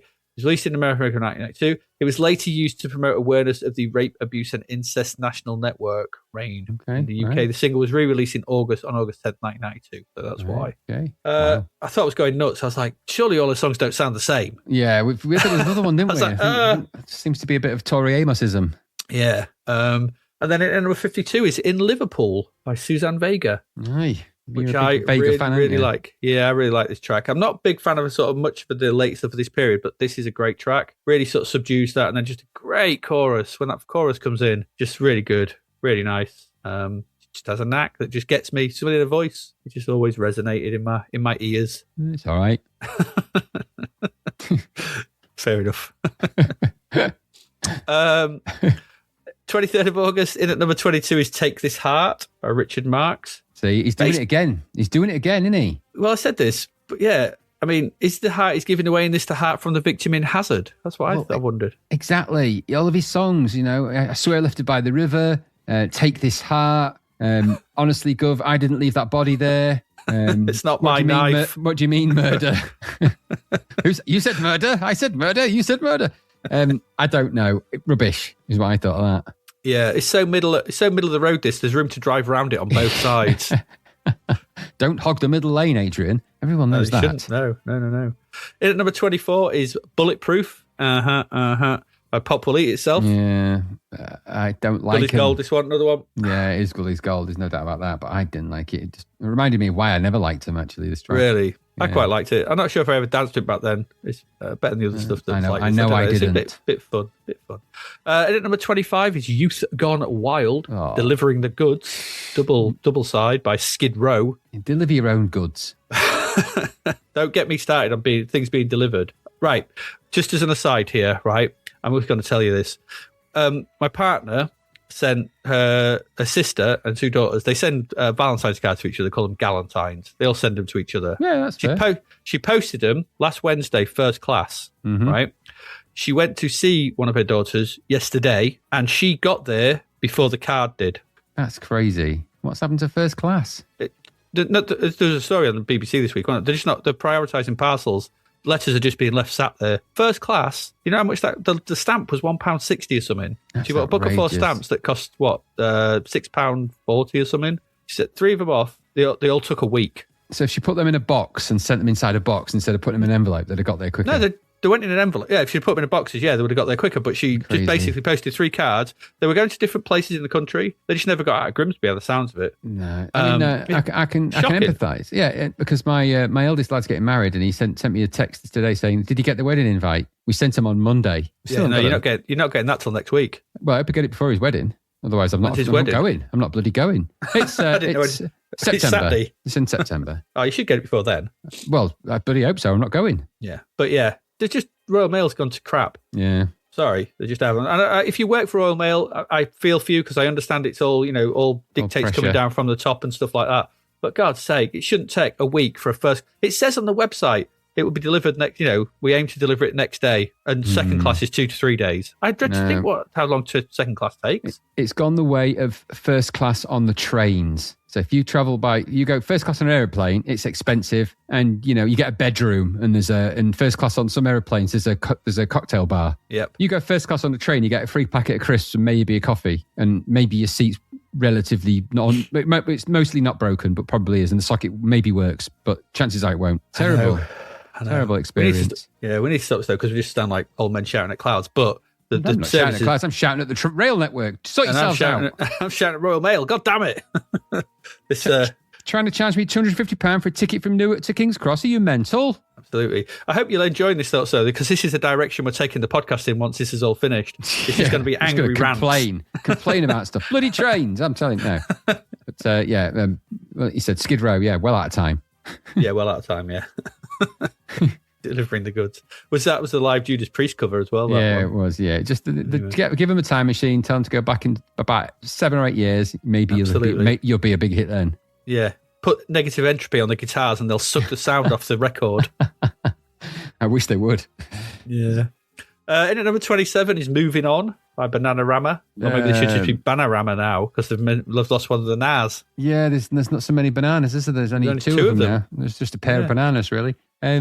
I don't know. Very ABBA-ish, isn't it? Yeah, I thought that as well. Very ABBA-ish. But it actually sounded like the Stock Aitken and Walkman version of ABBA, which is Steps. So it sounded like a Steps song, if you think of Steps. Yeah, I thought it sounded like Steps at the start as well. Yeah, it's because Steps relatively recently released a song that was written by ABBA. Strange enough. So Steps recorded an ABBA song that ABBA had written, but not ABBA. The people of ABBA had written. It wasn't an ABBA song. It was the people of ABBA had written it. Bjorn, whatever it is. So they released that, and that song, which sounds like a Stock Aitken and Walkman version of an ABBA song, which was written by ABBA, sounds a bit like this, which is a Stock Aitken and Walkman song written by Stock Aitken and Walkman that sounds a bit like ABBA. I'm afraid I've just gone full Tenant mode with that whole thing. But you'll figure it out. You'll figure it out. There's something's eating its own tail here. Entropic ABBA sounds like an album you could listen to backwards or forwards and it'd still probably be okay. ABBA are always listenable. I'll say this. I'm not a big fan of them, right? I'm not controversially. I'm not a big fan of them. And we'll talk a bit more in a bit, but you can't really not like them, can you? I mean, they're just everywhere. So they're great. Number 34 is All Shook Up by Billy Joel. I think I didn't know what this was. No, weird. I kept hunting for this and I thought it was Elvis singing, but it's actually him, isn't it? Like, why would you do it? Why would you want to sound it so much like Elvis? I don't get it. Maybe it's a joke song or something. Somebody heard. I don't know. Number 36 is You Lied to Me by Kathy Dennis. I'm sensing some kind of anger somewhere. Yeah, I got that impression. And she looks miffed all the time, generally. But she's a really talented songwriter and a very clever woman. So I don't quite know that you're seeing the best of Kathy Dennis here. But this was our shite material, wasn't it? Yeah, she's clearly unhappy about something at the start of the video as well. And she's on the phone. I think he's calling British Gas or something about a bill. Don't get me started on British Gas. And the video is really oversaturated again, isn't it? Yes, massively. Because too much colour going on. They had too much colour back in the early 90s. They didn't know what to do with it all, so they just tried to release it slowly through videos. Yeah. In at number 37 is Das Boot by U96. I don't know what this is. So I don't understand it. This is a dance version of the soundtrack to a really sad film about a maritime disaster where a submarine gets sunk, which was Das Boot was the film. I know what the film is. I just didn't understand what the song was. Well, this is the music from the film with drum beats behind it. This is the soundtrack for that. All right. Didn't they do that again with the Adagio for strings? Yeah, it might be them, possibly. This was kind of one of them tracks. They followed it up with Iceberg Titanic remix by Dead Ahead. On the theme of maritime disasters and making them into dance tracks, Yeah, absolutely. That's how they like to roll. Yeah, and Bismarck was the third track. You were searching in your mind for a ship that sank then, weren't you? And you just you landed on Bismarck. Of all the ships you could have picked. I don't know why I hit Bismarck. I was like, ships that sank. The Bismarck got sunk. Yeah, well, that's because in your mind you went ships that sank, sink the Bismarck. Yeah, that's exactly what. Because the other one I could think of, and I can't make it. You can't make it. It was the ferry, and I didn't want to make a. Well, no, you've got the Belgrano, I suppose, which again you can't really mock them. The point is that they're maritime disasters of whichever way they happen, and that making songs about them is not so pleasant. We weren't sort of cherry picking the worst disasters to see what. Exactly. That's song the point. That wasn't the point what we're doing, but I get what you're saying. But the Bismarck that was the mission, wasn't it, of the army, of the navy at the time, was to sink the Bismarck. That was a good one to pick, I think. Yeah, that was a good one to pick. Yeah, there you go. See, that was right. Yeah, there was reasoning. We sank that bloody ship. There was restraint. We sank it good. And reasoning, and it was also German, like Das Boot. Yeah. It was. I'm not sure if that in a Russian sub. Is it Das Boot? I don't know if it's German or Russian. I can't remember. It's years since I've seen the film. It's German. I know it's a German film, but I don't know if it's about a German submarine. I thought it was. It might be. I'm pretty sure it is. Yeah, it might be a U-boat. Yeah. In In at number 38 is It's Probably Me by Sting with Eric Clapton.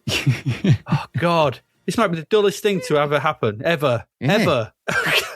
You're not wrong.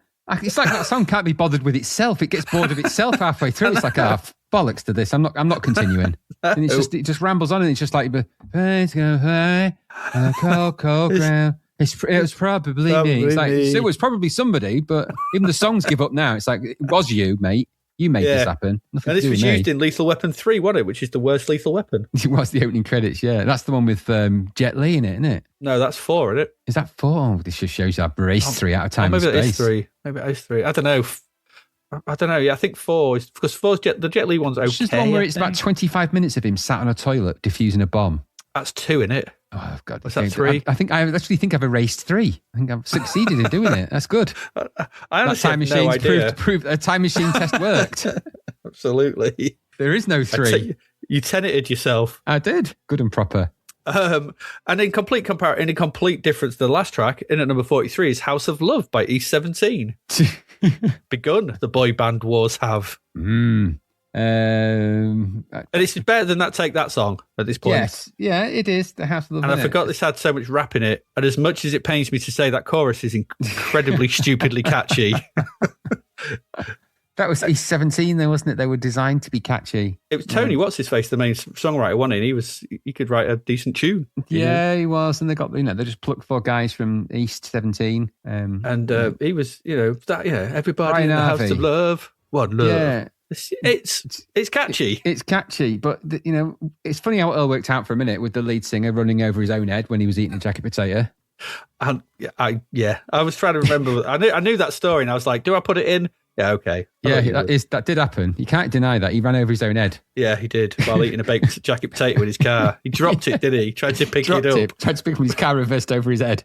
He was injured, but he wasn't badly injured. But no, you don't need to be, do you? I think his ego was more bruised. I think we've all been there. The potato was more bruised, I think. Got proper he still ate it though. 5-second roll. That's the thing. He's dropped it on the floor out of his car. Just leave it, man. That potato's gone. Leave it. I admire that commitment to the 5-second roll. No, damn safety, damn health and safety. I'm eating that potato whether it crushes my head or not. I like the fact that the Cardos was like, it's like one of them Final Destination movies. That really is. Everything led to him. He bit the potato, but he probably bit his lip. He was like, oh, it slipped out of his hand. It dropped on the floor, rolled under the car. He's gone underneath it. And you can just see in the film, the handbrake just goes, click, clock, just drops down. And it's like slowly goes back. It's like, oh. The potato just grows. Honestly, I can see it now. Sorry, Brian. I know you were probably quite badly injured in that. Hopefully you made a full recovery and then, probably lived to tell the tale later down the line. I hope you did. I'm sure you did. I'm sure he did. Yeah. I don't know. I think they're a bit messed up these days, aren't they? Yeah, I don't know. Yeah, I think they are. 30th of August. In at number 6 is Ebenezer Good by The Shaman. I thought this came before the other one, but it doesn't. That surprised me. No, these are really indeed good.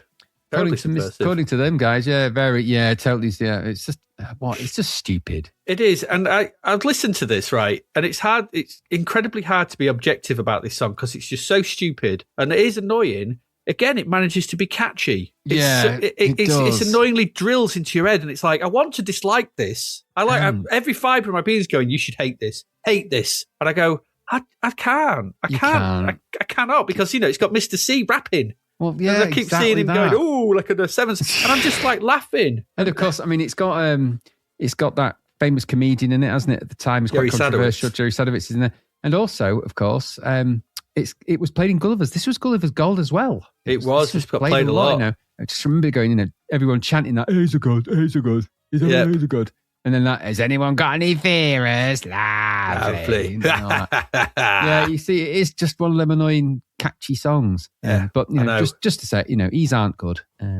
Certainly not nowadays. Back in the early 90s and the late 90s, they were really good, but they're not so good now. They're expensive and they don't have the same. BBC documentary the other week proved they weren't. What are you talking about? Yeah, that's right. Yeah, we saw that, didn't we? Where people were taking them having a really bad time. All the Liverpudlians crying themselves to sleep over there. Absolutely, in a youth club. Yeah. Anyway, that's enough of that drug talk. Don't do drugs, kiddios. The baddies. There you go. Number 9 is Too Much Love Will Kill You by Brian May. I haven't seen backlighting like this since Vixen and Spanier. No, don't backlight someone with a poodle perm. It's just that, that is written in it's the 11th commandment. Yeah. Just what's he thinking? And he's got that bloody coat on all the way through the video. He was cold. He's a very pragmatic guy. He's too cold, thin for that coat, though. He is perilous. His hair's so thin, isn't it? And is waffy. Too much hair might kill you. He's got a lot of it. He's got more than his fair share. And I wonder sometimes. I know it's kind of his look, isn't it? But what would he look like without that? I don't think I'd recognise him. You could walk past me in this. If that was bald Brian, you'd be like, it just wouldn't be the same Brian May, would it? It's totally him. Brian. Is that his builder's name? Oi, Brian, bald Brian. Yeah, Brian, bald Brian. Not Brian May. Yeah. Not Brian May. No, not him. Not the guitarist. Yeah, bald Brian, builder. No, it's Hairy Brian. Yeah, Bricky Brian. Yeah, him. Totally emotional song, but please, for the love of God, make him stop singing anything ever again, ever. I get you're screeching out your emotions and it's all falling out of your mouth in a rate of knots. And I totally get it. I feel your pain, Brian, but you're putting me in oral pain with my ears here. Yeah, absolutely. Just like the next one, actually, number 18, It's My Life by Dr. Alban. This was bloody everywhere, wasn't it? Everywhere. I remember, right, you may not remember this, but I remember, and a certain brown source will remember, that a certain friend of ours came round to my house with clutching the CD single this in hand, and this was not Gary. Gary was there, but it was an old friend Rick came round with that, clutching the CD single, raving about how this song was amazing, and he played it, and I remember being like looking at him going, "What?" Oh, Jesus! And he was getting really into it. He was almost, when someone puts something on that they think is amazing, and they think you should, and you're just like, you're not doing it. You're like, I'm not feeling the vibes, mate. He took your ministry CD out and played your Dr. Alban. I know, and I had a bit of space for dance music. I still do. I like different genres, but not that. And you're never going to impress me by barging into the bedroom as people did then. And it's just like, and I was just chatting in the middle of a deep conversation with Gary about literally nothing, probably Kathy Lloyd, because we were for a while obsessed with Kathy Lloyd. And then he just burst in. He's like, "You got to wear this." And out of nowhere, we appeared and like just put it on. And like we were just like, he was like, "Just wait with this bit. It's amazing. Listen, it's my life. He was just brilliant." We're like, right, get out. I don't know who you are. And I don't want to know you anymore. For God's sake, put pants on. Absolutely. This became a theme for tampons, didn't it? Good. That's what I remember about this. As long as it wasn't a substitute for them, we're all good. It's My Life. Yeah, well, the video's got massive over-filtering again. Loads of over-filtering. Too much filtering for its own good. Too much filtering will hurt you. Yeah. It'll kill you. And at number 21 is Dancing Queen, 1992, ABBA, obviously on the back of ABBA Gold being released, which we saw. Yeah, good one. You made a point it got played in Gulliver's. I would argue this is Gulliver's Gold. I think it's... Yeah, absolutely, Gulliver's. I think you're right. This was the first song that was played on my 18th birthday at Gulliver's, in fact. There you go. It ticked over midnight and I switched to 18 years of age when I was turned from illegally drinking in there before 12 o'clock to legally drinking in there after 12 o'clock, which is always fun when you're celebrating your 18th birthday in a pub in the bar and they go, "Hang on a minute, we've been serving you all night and now it's midnight and you're telling us it's your birthday. Your 18th birthday, you rotten cheat liar. Here's your pint." Absolutely. You look 33. Yeah. Here's your 20th pint, you big fella. Yeah. Stop throwing up under our tables. Yeah, throwing up black tar. Yeah, I don't know what that was. Anyway, yeah. So, like I said, my sisters loved ABBA. Obviously, they were children of the 70s. Of course, they liked ABBA. It was, standard issue. I went to see the ABBA's cover band again the other night. It was ace. Great. Yeah, I can dig that you dig it. I think they're not a band that speaks to me, but I think it's because I like ABBA the band, but not ABBA the brand. And nowadays, there's lots of extensions of the ABBA brand, films that are about ABBA songs and that kind of thing, and I'm not into that. I like ABBA's songs. I don't, and them. I don't like the brand ABBA. The set that they do, so they do two sort of 45-minute, 50-minute sets. This ABBA covers band, it's just every track is just amazing. You're just like every one. It's just like Jesus Christ, so many. Yeah, and it's just such a really, really good night. Such a really good night. Which is your favourite ABBA song? Actually, there you go. Is a question. It's The Name of the Game. The Name of the Game. Very good. I absolutely love that song. Adore it. It's very Beatles-esque, which you can hear the Beatles influence in that one. It's either that or I have a big soft spot for Thank You for the Music as well. That's a great track, that is. Yeah, I agree with that. Beautiful track. But most of them really, if you want a more up-tempo one, then it's probably Summer Night City. Another good track, yeah. I mean, as I said, even if you don't, if you played them one after another, you'd recognise them all, even if you didn't know. You would. What albums they were from or anything else. You just know that they were ABBA. Not only would you know they were ABBA, but you'd know the words. You'd be like, I don't know how I know them, but I know them. Yeah, they were just, if you were from that, grew up in that period, you just knew them. Yeah, You just knew them. Absolutely right. Unlike this one, number 29 is Rest in Peace by Extreme. This was awful. Yeah, This was overly awful. wanky intro leads to awful verse and rubbish chorus. They've forgotten how to write songs. I don't believe they ever really knew. Now, we've said it before, I'll say it again. Nuno Betancourt, no doubt about it. Very savant, amazing guitarist, fair play. But the rest of the band here, not so much. And Gary Schroem's an idiot. And he's also made of rubber. But this one lifts influences. And this is what they did. So outside of where you've got a guitarist that's doing guitaristy great stuff. So think of that other track where it's got that amazing guitar solo in it. And that's clearly Nuno Betancourt just flexing his guitar muscles. And that's fine when songs do that. I've got no problem with that. Mm-hmm. But this one, you've got the beginning bits of it's an ELO track at the start, then it descends into kind of Hendrix style riffs, then it's basically Aerosmith for the rest of it. And Gary Schroem particularly spent a long time ripping off Aerosmith with Extreme. And so probably. If you listen to a lot of the later Extreme stuff in their albums, certainly, aside from the tracks that made them quite popular, and this one and the others, they sound like Aerosmith, and and Gary Schroem particularly is ripping off the way Steve Tyler sings in Aerosmith. So I'm not a fan of that. No, I'm not. Number 32 is "Baby Don't Cry" by In Excess. You know, I forgot about this track until I heard it. Yeah, exactly. That band I saw the other week, they played this. So far now, from what they did well, they may as well be another band altogether. Yeah, you're completely right. It's such a good call because you think of and then you got this "Baby Don't Cry" where they're just wandering around, lost. Yeah, this video for this is expensive. They just look uncomfortable. It's like they've disappeared. They've just disappeared. Like, they give up, I don't know what happened to them, but they got crap. In at number 36 is "End of the Road" by Boys to Men. Oh, Boys to Men, this group, honestly. This song gives Schmaltz a bad name. Yeah. Awful trite arse. It is. It makes people weep instantly, doesn't it? These dudes give Don No Soul Simmons a run for his money, I felt. Although you can see that safety and good mileage are important to them. I could tell that, yeah. You know. Well, I even met them once. What neat guys. I hope you didn't. No, I didn't. In at number 38 is "Me and Mrs. Jones" by Freddie Jackson. Me and Mrs. Jones. Yeah, they got a lot going on. Arrowshite. Yeah, not good. Number 40 is "What's in a Word" by the Christians. I can think of a couple of words, but Blandcore. Blandcore is back. Massively Blandcore, and a video filmed on a broken tripod because it can't either stay up straight or film up straight hang. It's like Rick with a camera on his shoulder. He can't stand straight, can he? No, he couldn't. We proved it in tests. There's a preponderance of shadows. There's shadows all over, not the Hank Marvin kind. Just shadows everywhere. Do you know, here's a thing, right? So I've been doing a little bit of work on The Haunting 3 over the time. I'm still working on it bits. I'm trying to sort of do a better version of it and stuff. Right. And in order to correct and straighten one particular shot, I had to literally twist the screen 32 degrees.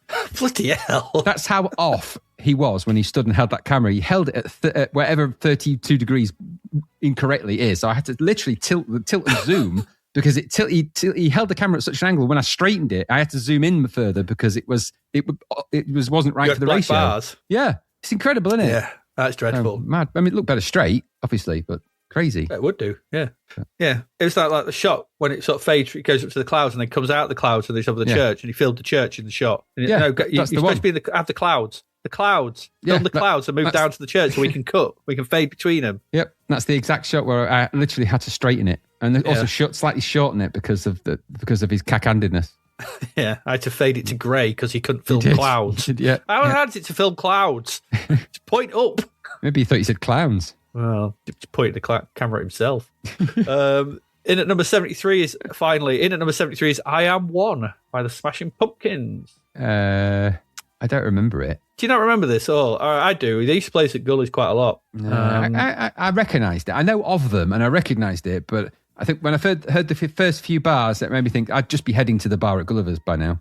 Probably, but it's a good track. This is, and I think this is the first sighting of the Smashing Pumpkins. Isn't it? We've seen. I don't think we've had them before, have we? I don't remember them. No, I don't. Which is why I thought I'd include it. Number 73, but just to end off the month, Smashing Pumpkins have finally arrived. I knew people that were into them, but it's not a band I've never heard facing forwards. I've always been facing away from whatever was playing them, walking away from them, and going to the bar. You might. I know you like your sort of musical journeys and sort of revisiting things. You might want to give Smashing Pumpkins a bit I'll probably give them a bit of a spinneroo. a bit of a listen. The first album's quite heavy and a bit like this, but obviously then they get, I can't remember, there's a big double albums and stuff, and the later stuff gets a bit more, you might find some stuff in there you quite like, actually. Oh, I might give it a listen. Might be worth a listen. In terms of albums, let's just get through these. 2nd of August, in at number 2 is Growing Up in Public by Jimmy Nail. Second album, Ain't No Doubt was on it, so No. One of our patrons posted what he looks like now, didn't he? I think it was Dr. Goggles, wasn't it? Yeah, he posted what he looked like. I was like, that's not him. He's like, who's that? No, he didn't look like Jimmy Nail, did he? He looked more like Jimmy Fail. That really hurt him, that did, that joke. Absolutely. He's crying himself to sleep now with one metal tear. He's dribbled attack. Well done, Zapped to the Past. You just made the list. My very small list. In at number 4 is Your Arsenal by Morrissey. You can stick it up his arsenal for me. Yeah, 3rd album. Definitive Jim Reeves is at number 11. You got to know a lot about Jim Reeves for that. He did a song called Bimbo, which, was very popular. Yeah, number 35 is Astronauts and Heretics. Heretics, not heretics. Heretics. Astronauts and heretics. Astronauts and heretics. Thomas Dolby. I don't know enough about him. Thomas Dolby. Dolby. You're fine. Dobley, yeah. It's recorded in Dobley. I don't know enough about Thomas. Thomas. Brown Sauce is a big fan of the old TD, isn't he? So. Tangerine Dream. Yeah, and Thomas Dolby. He likes. He likes a bit of the old Dolbo, bit of Dolbo, don't you? Do me Dolbo. He does. He likes it. He rubs his elbow while listening to the Dolbo. Yes. And at number 46 is The Madman's Return by Snap. Second album, bizarrely. Do you remember the first? No, I don't. No. Obviously never went anywhere. 9th of August in at number 1. We already talked about this. Welcome to Wherever You Are by In Excess. Yeah, yeah. Number 13 is The Extremist by Joe Satriani. Yeah, 4th album from Mr. Satriani. Yeah. Joe Satriani is he announced when he comes on the stage at that. He does, Guitar which Expo. I heard because my brother took me to see this live. Yeah, you went to the Extremist tour, didn't you? Yeah, he's an incredible guitarist. It was really boring. Was it really? I imagine it was. Well, the songs aren't. For about 5-10 minutes, you're like, oh god, he's a really, really good guitarist, isn't he? Yeah. And then you're like, 15 minutes in, you're like, he's still a really good guitarist. Oh. And he did the Extremist front cover. Yeah, which is clever. Where he's in the cloud sort of thing, and they did that backlit and got loads of dry ice and stuff like that. That was quite good. The Extremist is a good track. I do like that track. And that was good. But the rest of it, I couldn't tell you one moment from it because it's just all noodling. Yeah, and I think 90 minutes, 2 hours of noodling. That's the thing. I think even his songs, because the early stuff like Surfing with the Aliens, stuff like that, it's all very much is the kind of the guitar hero is a guitar hero, and after a while you're like, yeah, I get it, mate. There's no one like you can play like that, is there? Apart from Steve Vai and Betancourt and all those other guitarists actually that can all play like that. Damn you. Malmsteen. Yeah, and the guy that he took Kurt Hammett, didn't he? Yeah, so he famously taught Kurt Hammett, and he also taught Steve Vai, believe it or not. Yeah. So don't get me wrong, amazing guitarist, but it's just dull after a while. I mean, can you imagine you're like the world's best guitarist? Like, clearly at that time, the world's best guitarist. What do you mean imagine? No, just imagine yourself in that. And then Steve Vai walks in for a guitar lesson. He'd just be like, right, come here, let me cut these scissors. I'm just going to chop your fingers down a bit. They're a bit long. Too long. What's wrong with that left hand, you weirdo? You got lengthening of the fingers like I've never seen. Come here, we need to trim them nails. You mean the nails? No, the full finger. You're going to have to trim an inch off each finger. Absolutely. Yeah, turns on his angle grinder. And don't tell me it doesn't make you a great guitarist. Tony Iommi did it, so it's all good. He did. So if you want to all play power chords, you're all good. Yeah, metal tips. Yeah. Number 22 is Flawed Genius, the best of Julian Cope. World Shut Your Mouth, Teardrop Explodes. Yeah, fair enough. Very best of Supertramp is by Supertramp at number 24. Yeah, now they're an interesting outfit, the Supertramp. They kind of just exist in a kind of Supertramp space where they just release songs like Logical Song. Give a little bit and all that. And them in and you hear them and you go, oh, they're great. And they are great. And they're in the same sort of category as ELO for me. I don't know why that is. But because they're around the same time, aren't they? They're kind of like that sort of that sound, that era of sort of late, mid to late 70s, probably earlier than that. They've got one of those band names you can't reverse, though, haven't they? You can't call them Trampy Soup. Doesn't work. What, like ELO? You can't call them OLE? Those you can. Because then it'd be Ole. Exactly, the Spanish ELO. Ole! Now there's your cover band name. We are on the way from Madrid. Ole! Wild West hero! Mr. Blue Sky. I don't know what happened there. We're talking about Supertramp, for Christ's sake. Yeah, anyway, Supertramp are great, yeah. Trampy soup. And at number 30.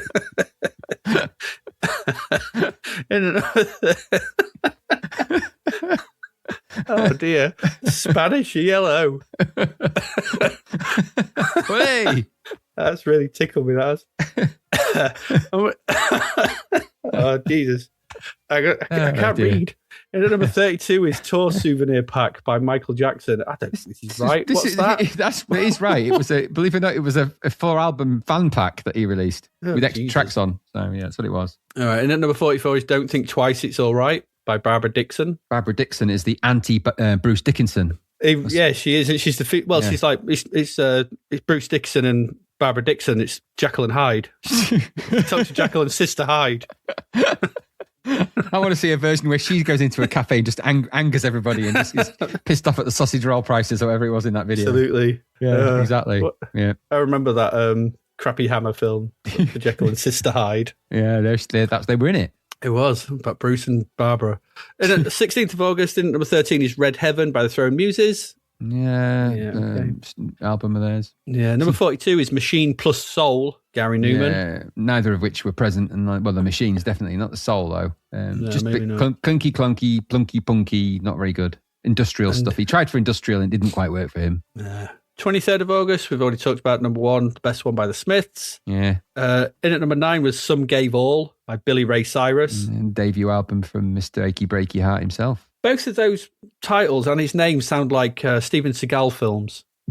They do, yeah. Some Gave All and Billy Ray Cyrus.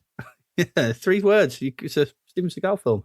So it's these as well. In at number 33, Truth and Love, Hue and Cry. Yeah. We're in the Seagal zone. We are, yeah. I don't like them. And Hue and Cry, not my thing at all, no. No. 30th of August, we've already said, number 1 greatest hits, Kylie Minogue. Yeah, as it said. Kept Laughing on Judgment Day by Thunder off.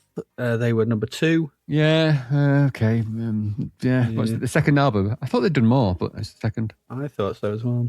Number 5 is Take That and Party by Take That. You know, that kind of launched them into the stratosphere a bit, that album. It was very popular album, that. Debut album. Number 11, Bobby by Bobby Brown.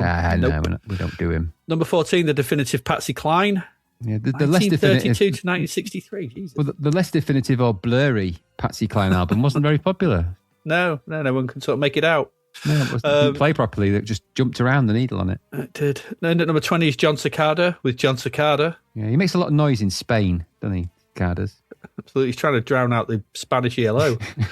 And at number 24 is Fontanelle. Yes, Fontanelle, Boy Babes in Toyland, second album from American punk band. Okay. Yeah. Number 38 is Heavy Rhyme Experience Volume 1 by the Brand New Heavies. Yeah, lots of collaborations with people in there. Gangstar, Grand Pubes, Master Ace, Jamalski, Cool G Rap, Black Sheep, Ed Og, Tiger. That's Ed O.G., sorry. Not Ed Og. Ed Og. Ed Jog. Ed Jog, Tiger, and Farside. We're getting to the era of silly alternative spellings of words you might know. You remember them? Yeah, exactly. I remember Black Sheep. They're pretty cool. But okay. I don't remember Jamalski. You don't remember Red Jog? I don't remember Red Jog or Grand Pubes. No. Finally, in at number 60, the best of the Icicle Works. By the Icicle Works. By Ole. Continuing the tradition of bands not doing their own best-ofs. Icicle Works. I don't know much about them. Best of the Icicle Works by David Essex. Yeah, he's back again. He's back again in Essex form. Can't get rid of him. Right, there you go. That's your music. Oh, good Lord. We're going to go away, take a quick break, and then we're going to come back. We've still got 3 games to get through. 3 more games. So, yeah, stick with us.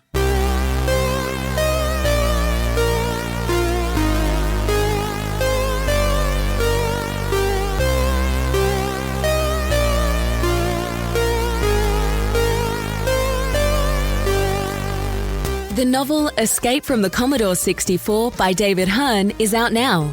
Growing up in the 80s is a chore for Sarah, who feels misunderstood by her parents and badgered by Reese, her bothersome brother who incessantly prattles on about his treasured computer games. When Reese tells her one of the games tried to pull him inside the computer, she laughs off his fanciful fib. She waggles the joystick to disprove his fairy tale and is pulled into the computer. Now trapped in games she'd never had any interest in playing, how can she possibly beat them? With the help of feisty Nell, another trapped player, can Sarah find her way back home, or is it game over? An evil madman, a hostile planet, bloodthirsty robots, a never-ending throng of karate experts, and relentless digital soldiers will do their best to ensure Sarah never escapes. Available from Amazon and all good online retailers, find out if there's a way out of the beige bread bin of betrayal for Sarah in Escape from the Commodore 64. And we're back. Let's get into these last three games without delay. The first game up, Graham, it is Bigfoot. Okay. No price, particularly for this. There's a reason for that. It got 65% though, this. Oh, what? No price. I mean, I can only imagine it's got no price because they were probably giving this away to their worst enemies. Yeah. Comes Bigfoot. This from Codemasters. I thought it might be £3 when it came out. 299 pennies too much for this horror, though. Yeah, actually, we'll come to what it is. This was coded by John Menzies. Should have stuck to his stationery business, if you ask me. But he also did Traz, if you remember that. That was a long while ago. Traz was music okay. Was good. Was it? Game was all right, I think. It was this Breakout game, wasn't it? Weird Breakout one, yeah. Traz. Graphics here by Drew Northcott. He did Combat Zone, which we never saw, but he also did Outrun Europa. Okay, random. Which I recall having decent visuals. Yeah. And the music by Steve Barrett. We've seen him loads of times. Yeah, Nightmare, Hyperblob, Odysseus, Trojan Warrior, Fast Food. So I drew a weird one. And Lemon has this release down for 1990 because when I put these, what the games are sort of thing, I kind of forget because I did them ages ago. So this was, and it was never reviewed in Zap at the time in 1990. This month, what happened was it popped up in a compilation review of 4 Quattro Megastars. Right. And they gave it a rating, which is why I included it. There's another one as well. So I thought, okay, well, there's not many games we're doing right now, so I'll just put this one in. So the 4 Quattro Megastars were CJ's Elephant Antics. That's good. Sky High Stuntman. That's not good. Little Puff. Don't remember that being very good. And Bigfoot. That was it. So I think the title 4 Quattro Megastars. Why you need 4 Quattro? Just call it Quattro Megastars. You don't need the number 4. It's in the word Quattro. Maybe. I don't. So we don't normally include stuff from compilations, but here we are. I wish I'd followed that ethos, if I'm perfectly honest, rather than making us look at this. There's a story of sorts, and the instructions say the following. Bigfoot's cartoon adventure. Explore caves, gulp down fairy cakes and spinach, collect fuses, then detonate the TNT. But don't sit on the lava, else you'll bum your bum. Okay.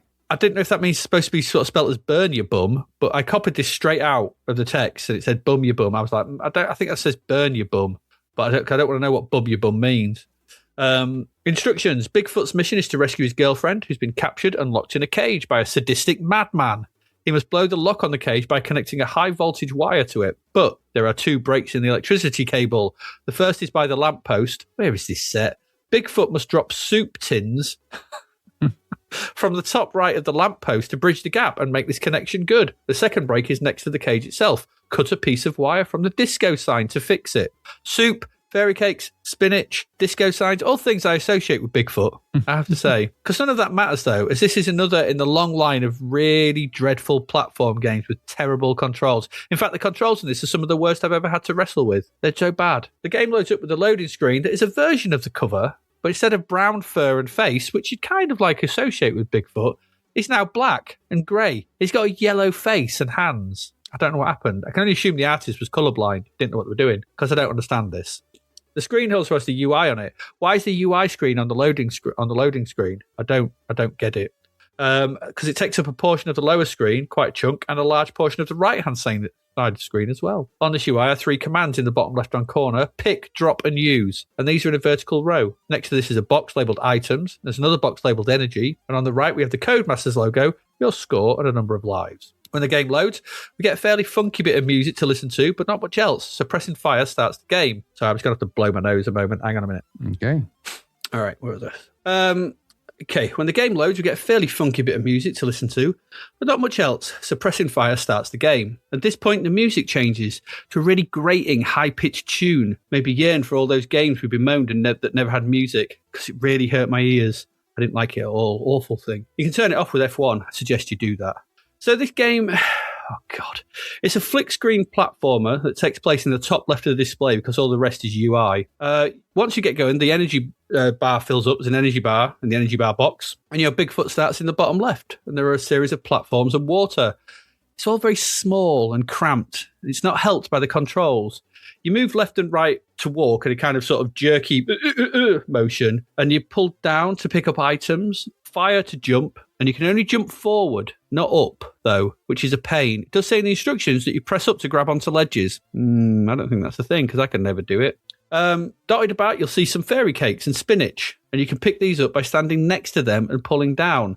Now, then what happens at this point is this makes a brown dot appear next to the word pick. Remember those 3 words in the UI? Pick, drop, and use. So you can just press fire at this point to pick it up, and it appears in your inventory. However, so once you've got something in your inventory, you might want to use it. So you pull down, and you get the brown dot again next to pick. So you pull down to get to the menu, and then remember these words are vertically stacked. So pick, drop, use. Okay. You move left and right to move the brown dot up and down. It's so ridiculous. It's so counterintuitive. It's confusing. And fairy cakes, eh? A staple diet of Bigfoot? I don't get this game. They give you temporary protection. Spinach increases your energy for the present life. You can also throw rocks with up and fire. Not that anything matters, because everything kills you. Water will kill you. Jumping a couple of times in a row will kill you. Because every time you do an action, your energy bar goes down. Do too many of them in a row, you just die. You just expire from the effort. This is Bigfoot. Tried to get the spinach on the top platform. I jumped up to the top platform in the opening screen. Rockets started firing at me from off screen for no reason. And I couldn't die because I just kept spawning in the same place until I was dead and it was game over, which I was kind of thankful for. If you go to the right on the opening screen along the bottom, there's a game's a flick screen platform. You go to the right, flick to the next screen. There's a big pit. You go down it, you just die. You just fall down it for ages and die. It's just pain. Try and navigate the game at all, you'll die because you can't. Because the controls are horrible. The jumping is rubbish. It's an awful thing, an awful piece of software on every single level. It looks small and bitty. The sprites are crap. The animation's shit. The controls are laggy, difficult to implement. You can't do anything properly. The instant deaths are everywhere. The UI is a stupid thing to navigate. The music is a drill in the ears. There's not one single thing I can find to redeem this game. It's terrible in just about every measure you could measure it against. Everything you could sort of use to go, what can we measure? Everything's crap. The fact it's somehow got 65% in Zapped is tantamount to needing an investigation from the police. It's just awful. This is dreadful. I'll still say no more about it. Never play this game. We have really played this one, so you do not have to. Those people following along with us, don't play it. Don't. What did you think? It was awful. It summed it up when the game starts and there's that, what's meant to be the Codemasters logo on the right, just sort of says, Code. I thought, yeah, that sums it up. Flicky, jumpy controls that make no sense. Crappy music. I don't know what it was meant to be, but it wasn't fun and it wasn't interesting. It was just rubbish. 65% get lost. I mean, that jumping alone should give it 0. It's all over the place, this, and it makes no sense. No, I hated it. And it didn't have big feet. Rubbish. Yeah, crap. One of the worst things I've played in a while. Oh, yeah, terrible thing. It's 2 years old as well, so rubbish. Still making shit back then. Let's move on quickly because I just want to forget all about that damn thing. And so, Graham, it's over to you to carry on telling us about sports you like this week with European champions. I know, I got all the good ones, haven't I, this time round? So I'm very sorry. It's all right. European champions, then champions, otherwise known as Championship of Europe as well. $10.99 though, which is heavy price for a footy game. Bear in mind, Micro Soccer's out on budget already at this point. Yeah. But it's a license, 58%, published by Idea Software, which is coder Ivan Del Ducal. These are Italian guys. The graphics are by A. Michelino and Luca Sorrentino. He did a game called Dribbling, which made me laugh. And something else called Riti. I don't know what that means, but he did that. And it's also Vincenzo Sorrentino as well. The Sorrentino brothers, don't mess with them. He did a game called Click Clack. Or maybe that's just the sound he makes. When he walks. Exactly. And the musician here is Ivan Del Duca. He did Dribbling, like I said, and Space Gold and Warm Up.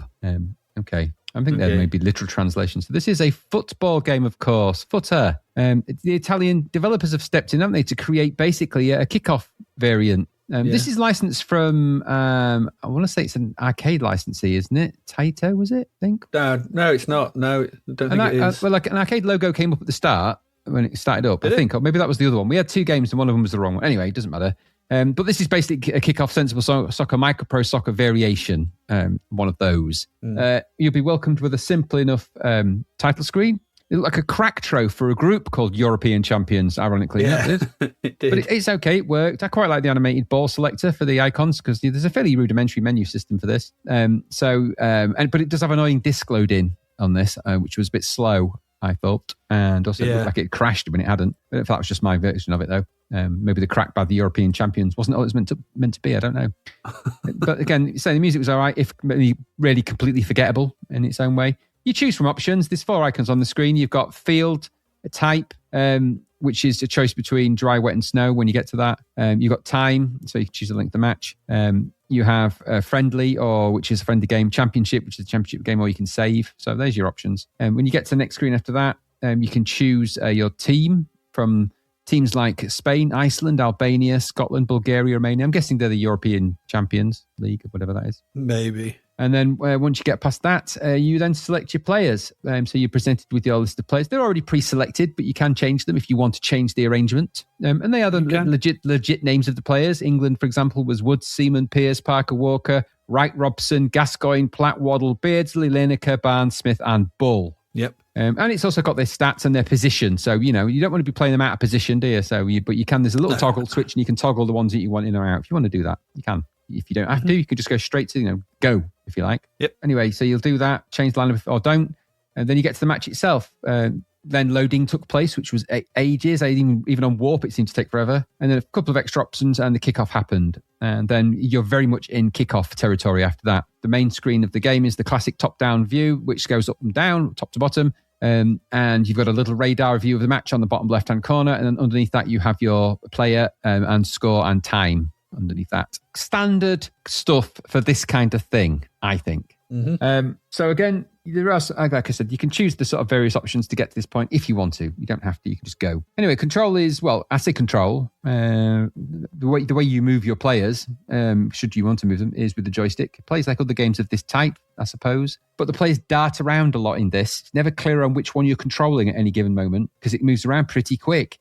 Things scroll around that fast, you can't really get ahead of the ball, let alone catch up with the opposing team players, which are all been clearly fed on some kind of steroid injection. Horse steroid, I think. Yep. You can do sliding tackles in this for no purpose because you can't slide into anyone. But if you do, you can foul in this. There is apparently after touch, but that would rely on you having any kind of touch with the ball, which you won't get because nothing can compare to the speed and accuracy of the speed, not so much the accuracy of the opposing team. The controls are compass point for this, which clearly means kicking the ball where you want is a bit of a annoying thing. It's hard to kick this in the right direction when it comes to trying to score a goal, if you even get that far, which is probably you won't. It's just annoying and really impossible to do. You don't control the keeper when it's a kickoff or a goal kick, which is really annoying because I think you should always be able to do that. I don't get why you can't. So it just kind of runs and auto kicks. But so that means you're not aiming the ball at any of your players, which is kind of ironic because none of your players are ever near it. So when that ball lands, all your players have run in the opposite direction. No, generally speaking, when they do a kickoff, and correct me if I'm wrong, I don't know a lot about football, but the players usually try and run towards the ball when the goal kicks it to try and head it and get the advantage, maybe get it at their feet. That doesn't really happen here. The players run around like headless chickens, but then the racehorse-powered enemy players or opposing players will run in and get the ball and you won't catch them up because you can't, because you're not as fast as they are. Simple as that. At least I wasn't in any of the teams I tried. So, and I didn't feel like I controlled the keeper when he's trying to save the ball. In fact, I'm not even sure I was. I'm not sure if that's auto-controlled. Maybe the goalie is just controlled on your behalf. I don't know. It wasn't clear. But it's all very fast. It's very well engineered in terms of its speed. It's very zippy, this. It felt that it had the right pace, but unfortunately that comes at a cost. And that cost is that it moves around the screen that fast that there's not that many players on the screen. And your player, you're controlling, is never on the screen for long enough for you to quickly realise that you're in control of it. So you never really know when you're controlling it until you kind of see it running into the pitch and you think, there he is. But then by that point, they've got the ball and he's off and you can't catch them up no matter what you do. So it's pointless. So I thought the graphics as a representation of football are okay. You can change the pitch, which means you get snow or rainy pitch and puddles and things like that. It's no more than I would expect for this. It's maybe zoomed in a bit too much on the pitch, which says it looks like, for me, the players are microscopic on a ginormous pitch. So there's a scaling issue there because I don't know that centre dot in a football game is that big compared to the size of the players. I don't think it is. So there's a little bit of scaling, and that scaling is really what's causing the camera problem. So it's just zooming past everything too quickly. And I call credit to them.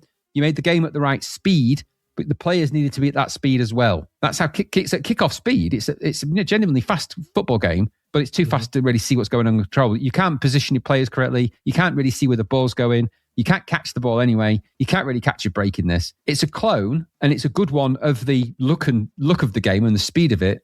As a football game, too hard to control. It's too fast for its own good. It swishes around so much. The ball's all over the place. Your players are never where they should be. You never get to them in time. It's disappointing, that. So if more thought had gone into those few key things, those few key tweaks that you could have made, little tweaks to the metrics of the game, you might have had yourself something here. I think this would have been one of the stronger football games of that type, because it's certainly, if it had been at the right pace, this would have given Micropro Soccer a run for its money. As it stands, it's just the contender, and it's just, it's always a bridesmaid, this one, isn't it? It's never going to be the bride. I felt that it was too disappointing because I couldn't really play it, if I'm honest. I just couldn't really do anything. I was just kind of watching the screen whiz around and go, that's pretty fast, and then go, pity I can't control the damn thing in it. And that was my experience of it. Disappointing and expensive disappointing. Now, it scored a whopping great 58%. I would argue that's probably a bit high for this. Yeah. Based on that price, I'd have been given this probably much lower.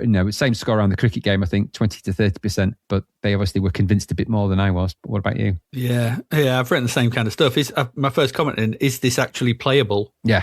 That's the question I asked. I'm sure it is. I set up a game. I chose England, ended up playing Republic of Ireland. And when I got to the game, my players were running around in treacle whilst they were whizzing about the place like gazelles. It was just infuriating. I tried again and managed to make some headway. I got the ball a couple of times, got it down there, but then they'd just go, blah, blah, blah, blah, and they would just be off and took the ball. And I was like, you can't do anything because your players just disappear like someone's thrown a wasp nest in the middle of them. They all just ran away with it, ran away from it. The opposition quite often just run through my players. It was just unplayable. It's just like, this isn't football. It's just, the actual AI on the other players is just non-existent. No point having that little map screen in the bottom left because you can't read anything from it because it's moving so fast that you can't tell what player you're controlling. So what's the point? I like the option screen, the bouncing ball, I guess. That's quite nice. But there's very little meat to this. There's no meat on the bone of this. And the actual football doesn't feel like football in the slightest. Why does a goal kick, for example, take place from the corner of the penalty area? The same place as when he does, he gets the ball in his hands, keeper saves it, just runs over to the corner of the penalty area and boots it. Does that with goal kicks as well when it goes off for a goal kick. That's from the corner of the goal, the goal kick rectangle, whatever you call it. That's where that goal kick is taken from. Why does that not happen? It's on the pitch. But yeah, scaling issues. The pitch is massive. Yeah. Which is ridiculous. There's too many issues with this. And above all else, it plays like arse because it's too fast and no one can do anything. And it's just sprites charging about. Don't play Micropro Soccer instead because you might as well. It's on budget. I wonder if the other football game this month is just as bad. In Zapped, they said that this is the best of the two. I can't wait to find out. See you next week, I guess. But no, I didn't take to this. It's the same game, supposedly, as dribbling. They've just changed the names for the European Championship. That makes sense. But no, I didn't enjoy this at all. I'm with you in that score, 20 to 30%, because I think it's just dreadful. It's unplayable. Yeah.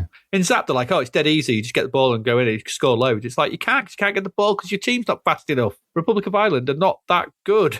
Yeah, I agree. Oh well, there we go. That's European champions. Not good half so far. It's not a good part of this. Let's see if it gets better with our final game of the week.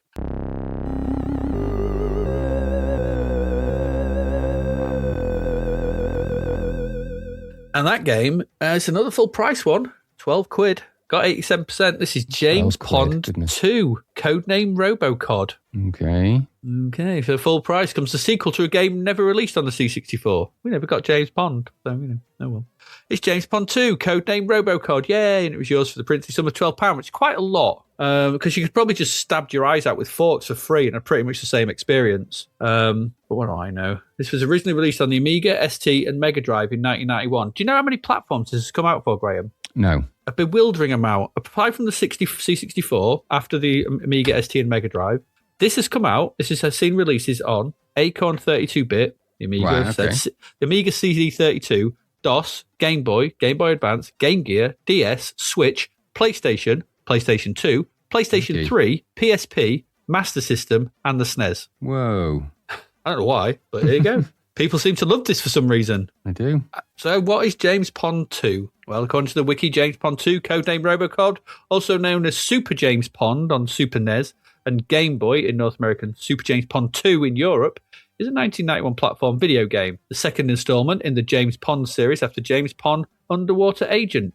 developed by the same British teams as the original. Title music by Richard Joseph is a Mamba-heavy rendition of the Robocop film theme. Yeah, I thought that. There you go. So the C64 version of this, published by Millennium, they also released Warlock, the Avenger. Okay, I remember that. Yeah. The development team was DDS Programming Team. This is Steve Williams on code, Dale Johnson on music. And the box art was by David John Rowe. There's no credit for the visuals. No. I wonder why. The game starts directly after the first one, supposedly, which means nothing to us because we never got it. But according to the instructions, it says this. Top secret briefing dossier. Read and then destroy. 2 James Pond. Codename Robocod. Section Oceana 007. From F. Section FI5H headquarters. Pond. Dr. Maybe is back. We have learned from Washington and the Kremlin that he has taken over the central toy factory at the North Pole and has sabotaged an unknown number of toys disguised as penguins with tiny but lethal explosive charges. If they are not defused within 48 hours, they will be distributed throughout the globe and wreak havoc over Christmas. Your mission is tough but straightforward. Infiltrate the factory and render the penguins safe. Here are your mission assignments. They include all of the information we've been able to get from our spies inside the factories. Remember, we don't have the keys to each factory, but when you rescue the toys in one, Maybe's short-circuited... Calling him Maybe's a bad idea. Maybe's, it's not to know, innit? Maybe's short-circuited security system unlocks the next door for you. We've been informed that there is a factory section hidden on the blueprint plans of the castle. We can give you no information at its whereabouts, but this section must be found to fully complete your mission. You'll need your new Robocod Expando suit to aid you in your mission, so dust it off and grease it up. Good luck, F. Okay. So this is a deport from the Amiga, kind of what we saw with Chuck Rock the other week. And I'll give them credit in that they have seemingly crammed all the game into the C64, but with some horrible, horrible compromises. The game starts with a nice DDS Programming Team logo. I thought it was the crack actually, but I realised it's not. It's just that logo, and it's quite good. Before we get the intro, it's the same as the Amiga version. Some penguins, sort of, and then Robocod appears through the ice, sort of cuts a hole in the ice and sort of jumps up. It's a decent C64 version of the Amiga tune. I quite liked it. But it's here that the colours start to alarm. This colour alarm went off. My colour alarm was going at this point. Robocod is yellow at this point in this opening bit. Okay, it's like maybe that's just his suit, but not blue. He's a penguin. He's a fish. He's a fish after all. Blue, brown. Once you got past the penguin chocolate style bars product placement, because this does have product placement from Penguin, you've looked at the boring title screen. You can press fire to start the game. I played this on cartridge, which made it bearable, but I can imagine the multi-load on the original was a right pain in the arse. So the first level then sees us then outside the castle, and you have to make your way to the doorways that are in this castle, which is just a big open level full of doors and platforms and levels. You just jump around it. In order to access the levels within, the instructions tell us this about the levels. There are 9 of them to get through. Rescue Mission 1, which is a sport to catch a mackerel. Jump over ping pong bats and volleyballs and stretch high above giant boxing gloves and golf clubs to clobber Dr. Maybe's servants of destruction. You're lucky enough to find an aeroplane, just jump in the cockpit to fly. Okay. Rescue Mission 2, Cuddly, Cute and Cantankerous. Rescue sinister stuffed bears and horrified hippos before Dr. Maybe devours them. Collect points and extra lives in this level. Stock up for the lean times ahead.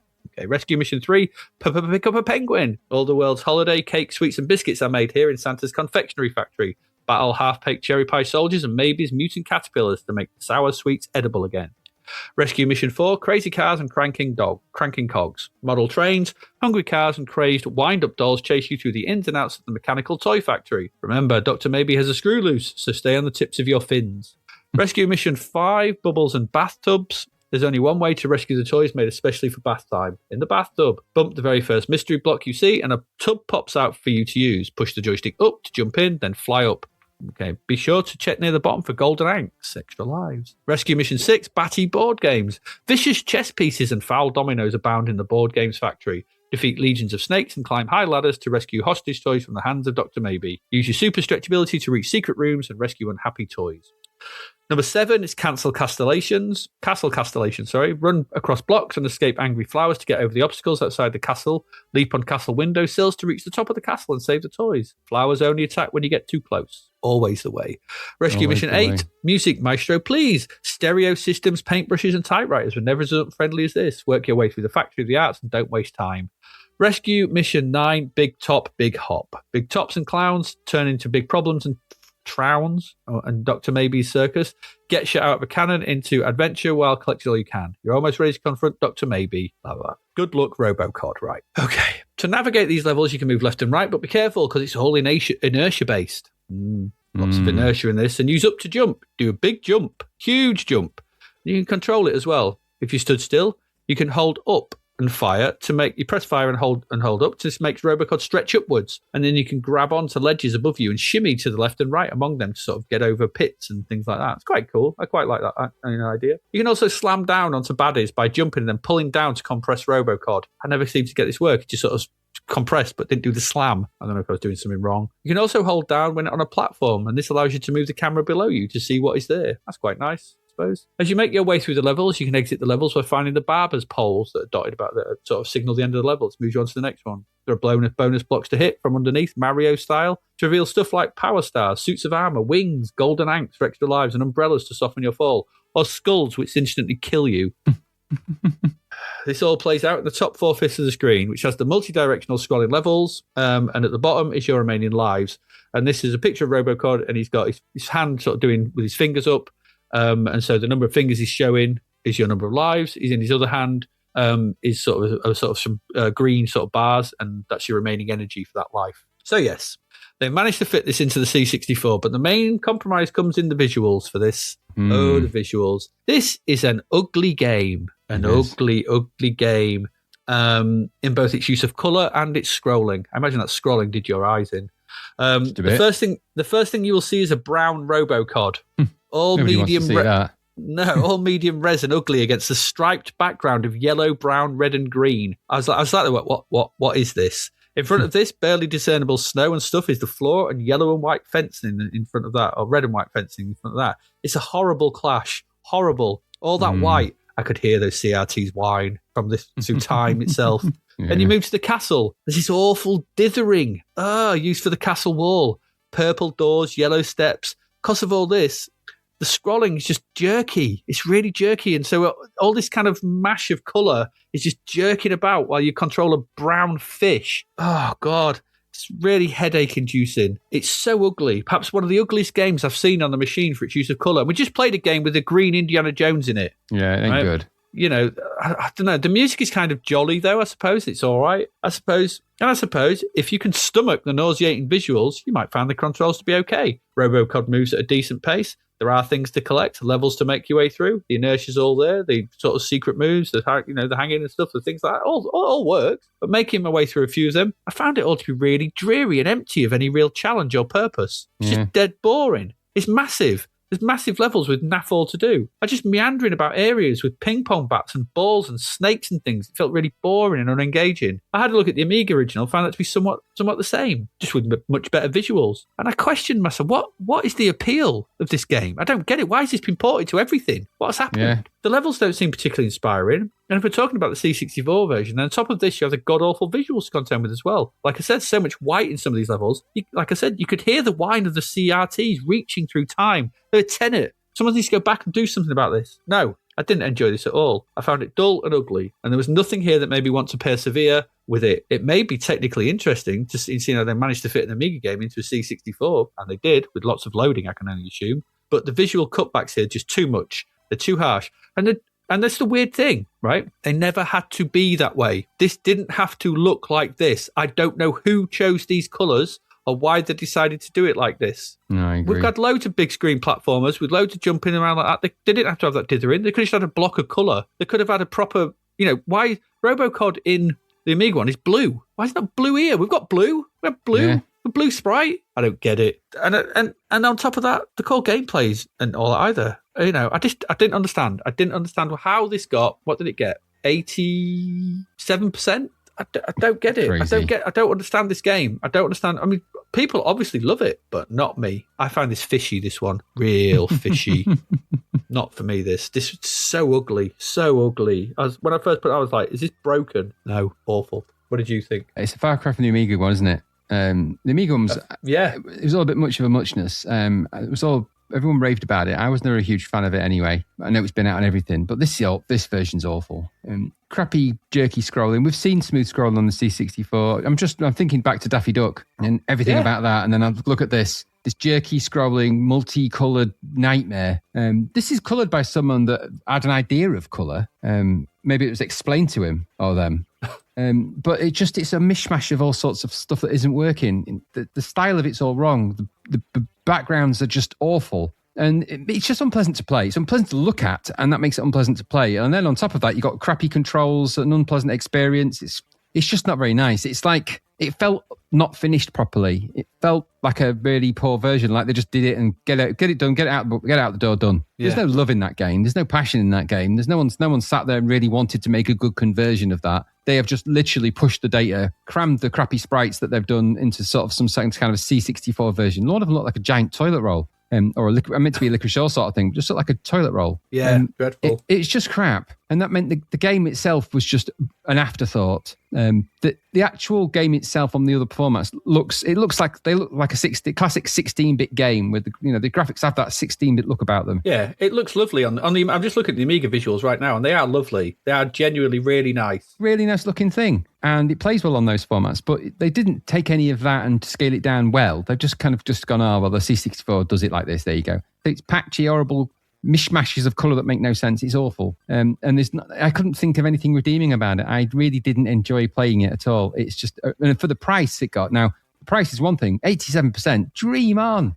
Dream on. This is only a few points less than Daffy Duck. Are you on crack? At least that looked like Daffy Duck. What is that meant to be? Like a rosy-nosed orange fish thing? It's the stuff of nightmares. This was rubbish. Not a waste of somebody's development time. A pox on this and everything it stands for. This is a terrible conversion. If you're going to play it, don't play this one ever. It's just awful, and it'll probably make your eyes hurt anyway. So rubbish. I hated it, and then everything about it, including the sound, it was just a bad experience. Not good. £11.99 is a rip-off. Not good. No, it's not. It's really not.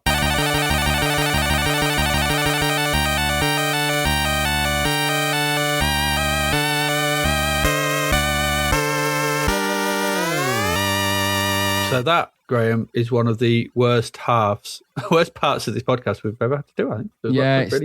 It's not been a great one, has it? No. Thank God we had Daffy Duck, because Daffy Duck was good. But World Cricket, no thanks. No. Bigfoot, God, no. European Champions, unplayable. The two sports games this week were awful. And then James Bond 2, Codename Robocod, just so ugly. Yeah, yep, you're not wrong. Oh, man, live. Well, there we go. That's the first half of August out the way. Oh, Lordy, what have we got coming up? Next week, Graham, we've got Stuntman Seymour. We have. At least that's not. I've looked at that. It does actually look like a proper C64 game. It's not that horrible Seymour one we saw the other week. So no, it's not. Does. I don't know what it plays like, but at least it looks like a C64 game. We've got Euro Football Champ, which is the other football game released this week. And we've got Nightbreed. See what that's like. I don't think that's going to be any good. I've seen what that's like. Die Hard 2. Okay. Yeah. And then we've got Dylan Dog. Whatever the hell that is. 7 episodes left. And this is where we are. Dylan Dog. Yeah. So there you go. That's it. That's this week. 3.5 episodes, 3.5 issues left. Oh, good Lord. How would they get the graphics wrong? We've seen so many. You think so many good graphics the systems had, and it looked like Daffy Duck and things like that, and then you get Robocod like that. Even Chuck Rock the other week looked much better than that. It just hurt my eyes, that Robocod thing. It ain't good. Up, I've been like, it's not. It's like all the videos with all the filters and saturated colours. Someone's gone mad. Someone in the water. Yeah. I don't know. You got anything you want to say before we go? Because no, I'm just disappointing. These full price ones haven't been very good, have they? And the lower price ones, Daffy Duck and things like that, ruling the roost a little bit here. It's just a bit of a schooled people. That no wonder they didn't want it out, because it would have been just showed all these other games up for how rubbish they actually are. Yeah, that is true. But there you go. And I'm sick of sports games now. No more of them. Well, I think there's a few more left, but not too many. We'll see. Obviously, we've got one next week. But I think I've got that. See where we get to. We'll see where we get to. Right, okay, we're going to go. It's that last part has been trying. It gets to a point sometimes when you're playing these games and it's like, oh, God's sake. It really does sort of grate on your nerves, and having to talk about them is like, ugh. Yeah. So anyway, we'll say our goodbyes. But we'll be back next week. We will carry on. We will soldier on. Carry on the fight is what we'll do. Absolutely. We are little soldiers. Like to do. We like eggs. Yeah. We are indeed. So as ever, I've been Adrian Mills. And I have been Graham Raddings. And you have been listening to the Spanish ELO. Ole! And we will see you again next week. Goodbye.